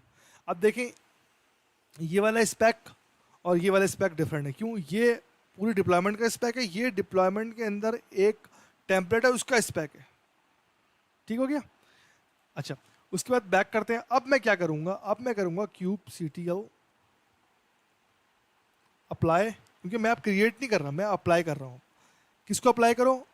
एक फाइल मैंने क्रिएट की थी, उसमें कुछ चेंजिंग मैंने की थी, बल्कि पहले मैं कुछ थोड़ी सी चेंजिंग कर दूं ताकि क्लस्टर, इसके अलावा मैं कर देता हूँ एक और चेंजिंग के टेम्पलेट के लेबल में एक और लेबल ऐड कर देता हूँ, ओनर इज इक्वल टू बैस। ठीक है जी। बट उससे पहले मैं आपको लेबल दिखा दूँ। लेबल कैसे दिखाऊंगा मैं? kubectl गेट पोर्ट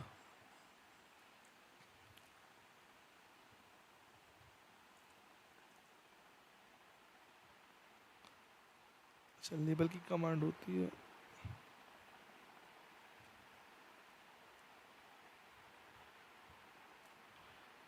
अब देख रहे हैं ये कमांड है कि गेट पोर्ट, लेकिन सिर्फ उसके हर पॉट के लेवल दिखाएं। एक तरीका होता है कि ये था कि मैं उस पॉट का डिस्क्राइब कर लेता, वो सारी भर की इन्फॉर्मेशन आती है, लेकिन शॉर्ट कमांड से आपको आसानी रहती है। इस वक्त जो भी पॉट बनता है उसमें दो तरह के लेवल होते हैं, एक होता है ऐप इजिकल टू इंजनक्स और एक होता है पॉट टेम्पलेट इजिकल टू फलाना फलाना। यानी इसका मतलब ये कि ये इस टेम्पलेट का हिस्सा है। ये टेम्पलेट क्या है? ये डिप्लॉयमेंट का टेम्पलेट। नाम नंबर्स अगर आप वेरीफाई करेंगे तो सेम ही मिलेगा। अब जब मैंने वो चेंजिंग करी है, अब आप दोबारा जब मैं आपको दिखाऊंगा तो फिर आपको फ़र्क महसूस होगा। ठीक हो गया? So right now we all together, हम सब साथ हैं। जी सर। ठीक है, अब मैं कर रहा हूँ अप्लाई माइनस ऑफ, किस चीज़ को अप्लाई कर रहा हूँ? अच्छा, अब एक एरर आएगा। मैं कहता हूँ एक एरर आएगा। अब ये एरर क्या आ रहा है, कोई मुझे बता सकता है पढ़ के? असल में ये basically it's not a error, it's a warning. आप पढ़ के ही बता सकते हैं इसको, मतलब बड़ा बड़ा इंग्लिश फॉर्म में है। इसमें बेसिकली ये नया वर्जन में एक उन्होंने एक एडिशनल चीज़ ऐड करी है, आप इसको पढ़ भी सर सकते हैं। जस्ट इंटीमेशन है कि हाँ, it's not an error, it's मतलब वार्निंग लेवल। मतलब जिस तरह एरर की टाइप्स होती है ना, टाइप 1 टाइप 2 टाइप 7 है बेसिकली, ये वार्निंग है बेसिकली आपको। इंटीमेशन दी है कि आप कॉन्फ़िगरेशन में चेंज हुआ। नहीं नहीं, वो तो किया, उसके अलावा उसने एक वार्निंग भी दी है कि भाई एनोटेशन मिसिंग है, कोई उसमें एनोटेशन मिसिंग है, एनोटेशन मिसिंग है, बिल्कुल। रिक्वायर्ड है, तो रिक्वायर्ड है अप्लाई करते हुए, जो अप्लाई ठीक। करते हैं तो एक एनोटेशन मिसिंग है। ठीक है, थैंक यू, ज़बरदस्त। अब आप देख रहे हैं फ़र्क देख रहे हैं? मैंने क्या किया, सिंपल, मैंने kubectl गेट पॉट किया और लेवल दे दिया। तो उससे दो फायदे हुए, मुझे नंबर ऑफ पॉट पता चल गई, और अब पहले यहाँ पर सिर्फ 2 लेवल थे, अब 3 लेवल आ रहे हैं। इनमें कोई भी चेंज रन टाइम पे कर सकता हूँ, ज़रूरी नहीं है कि मुझे हर दफ़ा मैं नई दफ़ा बनाऊँ, मैं उसको चेंज कर सकता हूँ। तो यमल का ये फ़ायदा होता है, यमल में काम करने का। अगर डिक्लेरेटिव में होता तो हर दफ़ा मुझे डिक्लेयर में जो है ना चेंज करते रहना पड़ता। कुछ कमांड्स हो सकती हैं, आप ये बोलेंगे कि लेवल तो आप रन टाइम पे कमांड से भी चला सकते हैं, लेकिन हर ऑप्शन चेंज नहीं कर सकते। जैसे मैंने यहाँ पर 2 काम किए, मैंने नंबर ऑफ रेप्लिका भी चेंज किया, मैंने नंबर ऑफ लेबल्स भी चेंज किया, लेबल को ऐड भी किया, मॉडिफाई भी कर सकता हूँ मैं, और कल को मैं कुछ और एडिशनल भी कर सकता हूँ कि मैं कोई नोड भी ऐड कर सकता हूँ। ओके, अब हमने क्या किया, हमने एक सर्विस की यमल को कॉपी कर लिया, उसका नाम मैंने रख दिया सर्विस डॉट डिप्लॉय, और ये उसकी आउटपुट आ गया। अब यहाँ देखने वाली चीज़ क्या है कि एपीआई वर्जन काइंड वगैरह तो सब ओके। नोड पोर्ट है टाइप की, पहली बात, पोर्ट इसकी 80 है, टारगेट पोर्ट 80 है, टीसीपी है, that is good. But important चीज़ सिलेक्टर जो है ना, वो app is equal to hello world है, जो कि सेम लेवल हमने अपने डिप्लॉयमेंट में यूज़ किया था, सेकंड डिप्लॉय जो हमारी कॉन्फ़िगरेशन थी। तो अब इसको हम क्लियर करते हैं and will try to run के हम kubectl क्रिएट करें -f और svc। अब यहाँ पर मैंने कोई ये नहीं लिखा सर्विस बनाओ या कुछ बनाओ, ये किस तरह पता चलेगा उसको? जब वो इस फाइल के अंदर जाएगा, देखिएगा काइंड के आगे क्या लिखा हुआ है, जो चीज़ दिखोगी वो वैसी डिप्लॉयमेंट बना देगा, वो वैसी सर्विस रिसोर्स बना देगा, चाहे वो डिप्लॉयमेंट हो, चाहे वो सर्विसेज हो, चाहे वो पॉड हो, चाहे वो कुछ हो। अब इसने बोला service hello world services created. अब ये सही बनी है गलत बनी, ये हमें चेक करना है। हम क्या करेंगे, kubectl गेट ऑल, ताकि एक साथ सारी चीज़ आ जाए। हेलो वर्ल्ड की सर्विस पॉड चल रहा है, बिल्कुल ठीक है, सर्विस बन गई, वेरी गुड, बिल्कुल चाहिए, उसका डिप्लॉयमेंट बन गया, बिल्कुल ठीक है। अब मैं एक काम करता हूँ, मैं एक काम के लिए क्लियर करता हूँ, और मैं यहाँ लिखता हूँ kubectl गेट ऑल और हेलो वर्ल्ड। अब मैंने ये क्यों किया, सॉरी,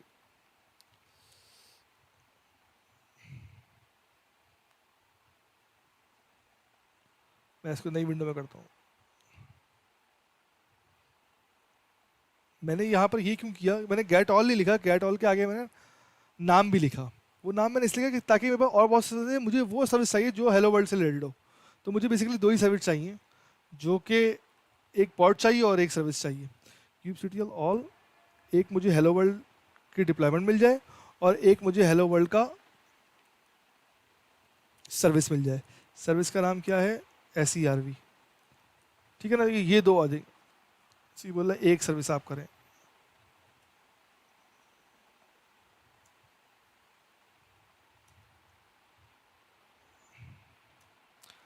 ठीक है, नहीं हो, मैं इसको अलग से कर लेता हूँ।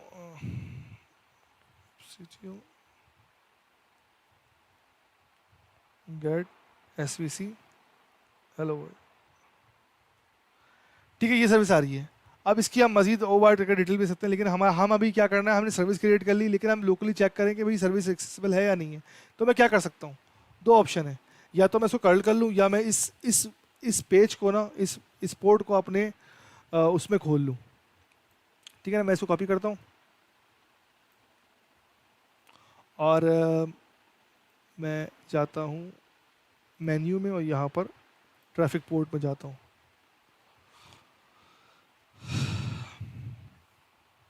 और यहाँ पर मैं पोर्ट दे देता हूँ। ठीक है ना, अब देखें दो चीज़ें, इसने दे दिया भाई येलो लिखा हुआ है, इट्स जो भी इसकी डिटेल है वो आ गई, और साथ में टाइमर वगैरह आ रहा है, एक अच्छा पेज बना हुआ है। साथ में मैं एक काम और कर सकता हूँ, मैं क्या करूँ, मैं इसकी लॉग देख लूँ। उसका मुझे क्या फ़ायदा होगा मैं आपको बताता हूँ अभी। लॉग्स पोर्ट, ये आप देख लें कि ये जब मैंने वेब पेज रन किया तो जो उसकी लॉग्स आती है ना, वेब जो इस तरह क्या कहते हैं उसको, इंटरनेट एक्सप्लोरर जैसा होता है, उसकी लॉग्स आती हैं कि भाई किसने इंटरनेट खोला, जितनी दफ़ा खोलूँगा वो ऐड होता जाएगा। ठीक है ना, अब मैंने क्या किया, अब मैंने आपको याद है मैंने कुछ रेप्लिका सेट वगैरह चेंज भी किए थे। ठीक है ना, अभी आप ये ऑन रखिएगा, इसको याद रखिएगा, या चाहे तो इसको कॉपी कर लें। ठीक है ना, कंटेनर आईडी भी आ रही है, अभी तो एक ही कंटेनर था, लेकिन अब मैं क्या कर रहा हूँ, मैंने यहाँ पर कैट सेकेंड डिप्लॉय, यहाँ देख ले मैंने रेप्लिका 3 कर दिया है। तो अब मैं देखता हूँ कि क्या फ़र्क पड़ता है। अब मैं क्या करूँगा, kubectl अप्लाई -f सेकेंड। ठीक है ना, अब जाता हूँ मैं दोबारा वेबसाइट पर और रिफ़्रेश करता हूँ। ये आप लोग याद रखिएगा, इसको चाहे तो स्नैपशॉट ले लें इसका, ये मैंने इसका स्नैपशॉट ले लिया। ठीक हो गया, अब मैं रिफ़्रेश करता हूँ।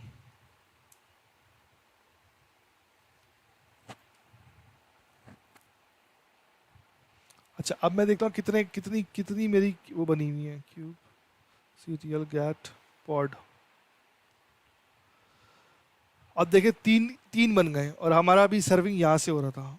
अब हम मल्टीपल टाइम करेंगे तो वो सर्विस चेंज करेगा। बाज़ दफ़ा ये भी होता है स्टिक कर लेता है वो एक ब्राउज़र के अगेंस्ट एक ही। अब देखिए चेंज हो गया, और ये नंबर ऑफ विजिट भी बढ़ रहे हैं मेरे। ठीक है ना, छोटी सी जावा स्क्रिप्ट है ये, टेस्टिंग के लिए अच्छी है। अब देखें 3-4 दफ़ा के बाद वो चेंज हो जाए शायद। अब देखें चेंज हो गया। ये चीज़ बेसिकली मैं बताना चाह रहा था। अब चाहे कुछ भी हो, कितनी भी नोट्स जो है ना वो ज़ाया हों, मतलब पॉड ज़ाया हों, ये मेरा चलता रहेगा। अब क्विकली ये एप्लीकेशन आप लोग भी ट्राई कर सकते हैं अपने पास। ओके जी, क्विकली अगर हम बात करें ट्रबल शूटिंग की, तो कुछ बेसिक चीज़ें मेरे जहन में थी जो नॉर्मली हम यूज़ केसेस में हम ट्रबल शूटिंग में हम फेस कर रहे होते हैं। पहली चीज़ तो ये कि ट्रबल शूटिंग जब भी आप करते हैं ना, उसके दो मेजर जो है ना वो हैं, क्या कह लें आप, अप्रोचेज़ हैं। एक है टॉप डाउन अप्रोच, एक होता है कि चाहे आप कोई भी ट्रबल शूटिंग करो, ज़रूरी नहीं इसका मैं क्लाउड की बात करूँ या किसी की भी। एक होता है आपके बॉटम अप अप्रोच, और एक होता है कि भाई एक्सक्लूड अप्रोच, कि भाई एक बंदा आया, उसने बोला यार मेरा जो है ना वो इंटरनेट नहीं चल रहा। तो आप क्या करते हैं, आप भी बोलते हैं कि यार वो सिम भी कट गई इसलिए नहीं चल रहा। आप बोलते हैं तुम्हारा सिस्टम ऑन है, इंटरनेट चल, वाईफाई खुला हुआ है, अच्छा केबल देखो कनेक्टेड है, अच्छा ये कमांड चलाओ, पिंग करके देखो पिंग हो रहा है, अच्छा पिंग हो रहा है, वेबसाइट नहीं खुली, अच्छा आप उसको स्टेप बाय स्टेप करते हैं। या आप एक्सक्लूड कर रहे हैं कि देखो इसका इंटरनेट की डिवाइस खुली है, इसका मतलब है कि इंटरनेट की डिवाइस का मसला नहीं है, पावर का मसला नहीं है, केबल लगी हुई है, हाँ ठीक है फाइन। अब आपने एक्सक्लूड किया, आप कोई ना कोई मसला या तो इसके सिस्टम लेवल पर है या फिर आगे इसकी आईएसपी लेवल पर है। सो सेम गोस, फिर आप आईएसपी को एक्सक्लूड करते हैं, फिर आप देखते हैं भाई क्या पता इंटरनेशनली मसला नहीं, हाँ फेसबुक खुल रहा है लेकिन गूगल नहीं खुल रहा, तो it's mean there is something fishy with the Google network. ठीक है ना, तो क्लाउड में भी इस तरह ही करते हैं आप, कि आप इश्यूज़ को एक्सक्लूड कर रहे होते हैं कि भाई अगर मैंने ये चेक कर लिया कि मेरी वेबसाइट नहीं खुल रही, पॉड में रनिंग कर रहा था, मैं पॉड चलाई थी लेकिन वेबसाइट नहीं चल रही, मैं जब भी जैसी वेबसाइट खोल रहा नहीं खुल रही, तो ज़रूरी थोड़ी कि वेबसाइट फेल हो गई, क्या पता आपका पॉड ही ख़राब हो, क्या पता पॉड चल रहा हो लेकिन पोर्ट कहीं और, पोर्ट पे जो है ना वो मार्किंग कहीं और हुई भी हो। सो दीज ऑल थिंग्स जो है ना हमें देखनी पड़ती हैं। ठीक हो गया। अच्छा, सेकंड चीज़ हमने बोली कि भाई हम इसके अलावा क्या क्या कर सकते हैं, वो हम देखते हैं। एप्लीकेशन लेयर पे होता है मसला या नोड लेयर पे। अब नोट लेगा तो सिंपल सा मैकेनिज्म है, अगर नोट पे मसला आएगा, नोट बैठती है तो आपके बल्क नंबर ऑफ पॉड्स जो है ना वो डाउन है। इसका मतलब अगर बहुत सारे पॉड डाउन है, इसका मतलब there is something fishy with your node या आपके क्लस्टर से का मसला है। अगर 2-4 पॉड्स का मसला है या कोई पर्टिकुलर सर्टेन एप्लीकेशन का मसला आ रहा है कि भाई 4-5 एप्लीकेशन चल रही हैं, 2-4 नहीं चल रही हैं, तो आप देख सकते हैं। उसके अलावा अगर हम बात करें कुछ कमांड्स वगैरह की, ऑलरेडी हम कमांड्स बहुत एक्सटेंसिवली यूज़ कर चुके हैं, तो वो जस्ट फॉर आपकी अंडरस्टैंडिंग के लिए बस मैं बता रहा हूँ कि आप स्टार्ट कैसे करते हैं। अब मैंने बोला वेबसाइट नहीं चल रही, पहले काम क्या करेंगे जिसमें नॉर्मली हमने किया भी था, सर्विस हमने बाद में बनाई थी, पहले हमने लोकली सर्विस चेक की थी, क्या पता उस पॉड में चल रही है। अगर पॉड में नहीं चल रही तो क्या पता हम आगे कैसे चेक करेंगे सर्विस। पहले हम पॉड देखते हैं, हाँ पॉड ओके है, ठीक है, पॉड में कोई लॉग इस तरह के नहीं आ रहे, ठीक है फाइन। अब पॉड को लोकली चेक कर लो, हाँ भाई लोकली चल रही है, या लोकली नहीं चली तो हम पॉड के अंदर चलेगा, उसके अंदर जाके हमने लोकल होस्ट कर लिया। अगर मैं किसी पॉड के अंदर जाऊँगा, लोकल होस्ट कर लोकल होस्ट, तो वो जो आउटपुट होगा वो लोकली आ जाएगा, वो बिल्कुल वन लेयर है। फिर ये पॉड से बाहर आया, कल मैंने आईपी को कर दिया पॉड की आईपी को, तो वो सेकंड लेयर हो गया। अगर आपको वो जंप बोर्ड याद हो, मैंने यहाँ पर लेयर बनाई थी कि वो नोड, वो सॉरी कंटेनर, फिर पॉड के ऊपर डिप्लॉयमेंट के ऊपर नोड के ऊपर फिर आगे। तो फिर आपने चेक किया हाँ भाई यार पॉड ओके, पॉड में सर्विस चल रही है, अब मैं बाहर आता हूँ। अब मैं देखता हूँ कि मेरे होस्ट पे तो मसला नहीं, मेरे नोट पे मसला तो नहीं है, मेरा नोट को पिंग करके देख लिया, नोड ओके। अब मैंने कभी अब नोट से आगे की बात की, सर्विस के मसला है। अब सर्विस चेक करता हूँ, सर्विस में लेवल में मिसमैच है, सर्विस में मैंने टारगेट पोर्ट और पोर्ट सेम दी हुई है या डिफरेंट दी हुई है, या मेरी पोर्ट किसी और से क्लैश तो नहीं हुई। ऑल तो कि वो क्लैश होती है वो पहले ही एरर दे देता है, लेकिन क्या पता एक दे देता चांस कि 2 बंदे साथ काम कर रहे हैं, दोनों ने एग्जैक्टली सेम टाइम पे चलाया या 2-4 मिनट बाद भी चलाया, तो जो एग्जिस्टिंग पोर्ट थी वो जो है ना 1 मिनट के लिए रुकी और ये वाली पोर्ट चलना शुरू हो गई, आपका एरर आ गया। इसकी बेस्ट एग्जांपल ये अक्सर जो नेटवर्क वाले हैं आईपी डुप्लीकेट, ऑल्दो कि जब डीएससीपी देता तो कभी भी आईपी डुप्लीकेट नहीं होती, बट अगर कोई फोर्सफुली वही आईपी डाल दे जो आपकी आईपी होती है, तो दोनों को आउटेज फेस होती है। तो उस चीज़ को आप सेव करने के लिए आप चेक कर सकते हैं कि भाई कहीं ऐसा तो नहीं है कि भाई खाली जो है ना वो नोड लेवल मसला आ रहा है। फिर एक केस बहुत होता है कि नोड बार बार पॉड या रीस्टार्ट हो रहा है। अब पॉड क्यों रीस्टार्ट हो रहा है वो हम कैसे चेक कर सकते हैं, इसका आंसर आप बताएंगे क्योंकि मैं ऑलरेडी बता चुका हूँ।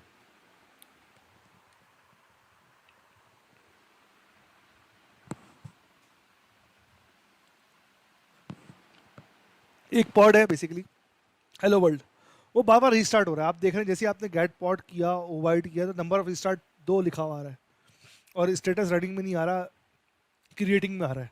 तो आप क्या बोलोगे ये पॉड क्यों रीस्टार्ट हो रहा है बार बार? सर वो हेलो उसके- वर्ल्ड प्रिंट कर देता है या वो करने के बाद दोबारा रीस्टार्ट हो जाता है वो सर्विस। नहीं अभी तो चल ही नहीं रही ना, हेलो वर्ल्ड प्रिंट ही नहीं कर रहा है, वो बार बार रीस्टार्ट हो रहा है, इनिशिएट ही नहीं हुआ है। उसके अंदर अपना प्रॉब्लम है। एप्लीकेशन जो हम डिप्लॉय कर रहे हैं उस डॉकर कंटेनर के ऊपर, तो आई थिंक या तो वो किसी उसकी पोर्ट को मिसमैच हो रही है जिसकी वजह से वो चल ही नहीं पा रहा, या फिर जो है एप्लीकेशन के अंदर जो हम सर्विस बाइंड कर रहे हैं पोर्ट के अंदर, तो उसके अपना ही कोई इशू है इंटरनली।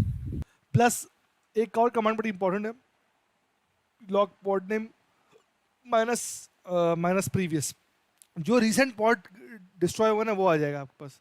जब बहुत सारे पॉड चल रहे हो तो उस वक्त आपको पता चलता है कौन सा पॉड लास्ट फेल हुआ है, तो यानी कि अगर एप्लीकेशन आपकी बैठ गई तो उस वक्त सबसे लेटेस्ट जो इशू आया होगा ना वो वही होगा जिसकी वजह से आया होगा, जो लेटेस्ट। तो आप इससे चेक कर सकते हैं।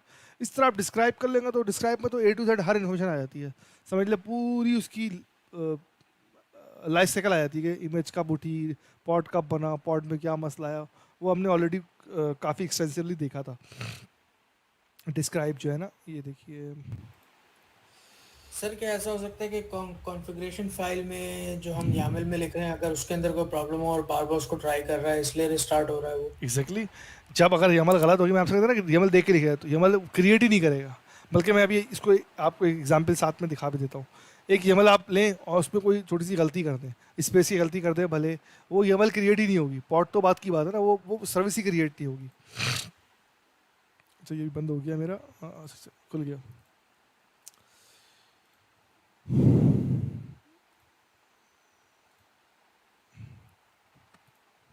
या मैंने लिखा टच डिप .emo, सही है ना। एक फ़ाइल क्रिएट कर ली और साथ में मैं जो है इसको इसकी YAML कॉपी कर लेता हूँ।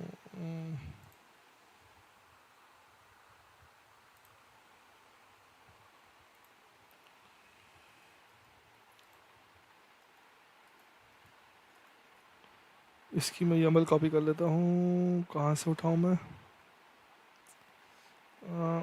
यहाँ से उठा लेता हूँ।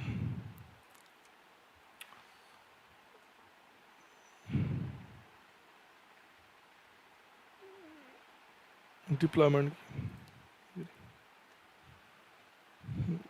ये मैं यहाँ से कॉपी कर लेता हूँ। ये मैंने कॉपी करा और इसको बंद किया और एडिटर में आया।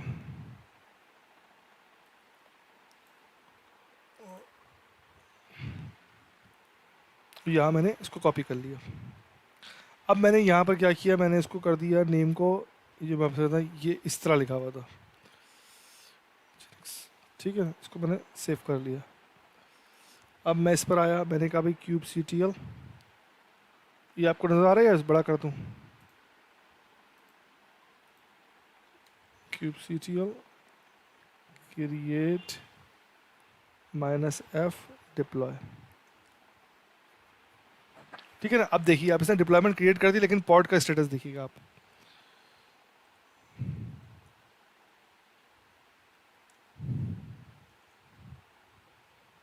ये देखिए क्या स्टेटस आ रहा है। डिप्लॉयमेंट तो बन गई लेकिन पॉड नहीं बना। क्यों? एरर इमेज पुल। अब इसका अगर आप शॉर्ट देखें तो शायद आपको समझ में ना आए, लेकिन जब मैं इसको करूँगा kubectl डिस्क्राइब पॉड, पॉड का नाम क्या है, Nginx, ठीक है ना। अब यहाँ देखें आप, बिल्कुल एग्जैक्टली इंग्लिश में लिखा हुआ है कि सक्सेसफुली असाइन किया, लेकिन back off pulling image nginx error image pull back off, pulling image दोबारा ट्राई किया, दोबारा ये एरर आ गया। अब इससे आप लॉग से कमांड चाहिए थी। डिस्क्राइब, सिंपल डिस्क्राइब ही कमांड है, तो लॉग से भी देख सकते हैं आप, लेकिन लॉग तो जब आता है जब पॉड क्रिएट हो चुका होता है। अभी तो पॉड क्रिएट ही नहीं हुआ ना, और उसने फेल कर दिया। मैंने कहा डिस्क्राइब करो कि मेरा क्या स्टेटस चल रहा है मेरे पॉड का, उसने A to Z पूरा मुझे स्केड्यूल बता दिया कि भाई इनिशियलाइज हुआ था लेकिन रेडी नहीं हुआ, बिकॉज कंटेनर रेडी नहीं था, कंटेनर शेड्यूल हो गया था लेकिन कंटेनर रेडी नहीं हो पाया due to any reason. Maybe ये ज़रूरी नहीं है हमेशा एरर इमेज पुल होने की वजह। कभी ऐसा क्या हुआ कि आपने पुल किया, उस वक्त आपकी इंटरनेट की अवेलेबिलिटी थोड़ी डिस्टर्ब हो गई, तो इमेज कॉपी हो रहा था लेकिन ब्रेक हो गया। ये जब भी आ सकता है, ठीक है ना। वहाँ फेल का ऑप्शन आ जाता है, डिफरेंट ऑप्शन हैं बहुत सारे, बैक ऑफ हो गया, उसने कहा भाई I can not pull any more. तो ये चीज़ें, इस तरह के डिफरेंट एरर्स जो मैं आपको जहन में देते मैंने बताया आपको।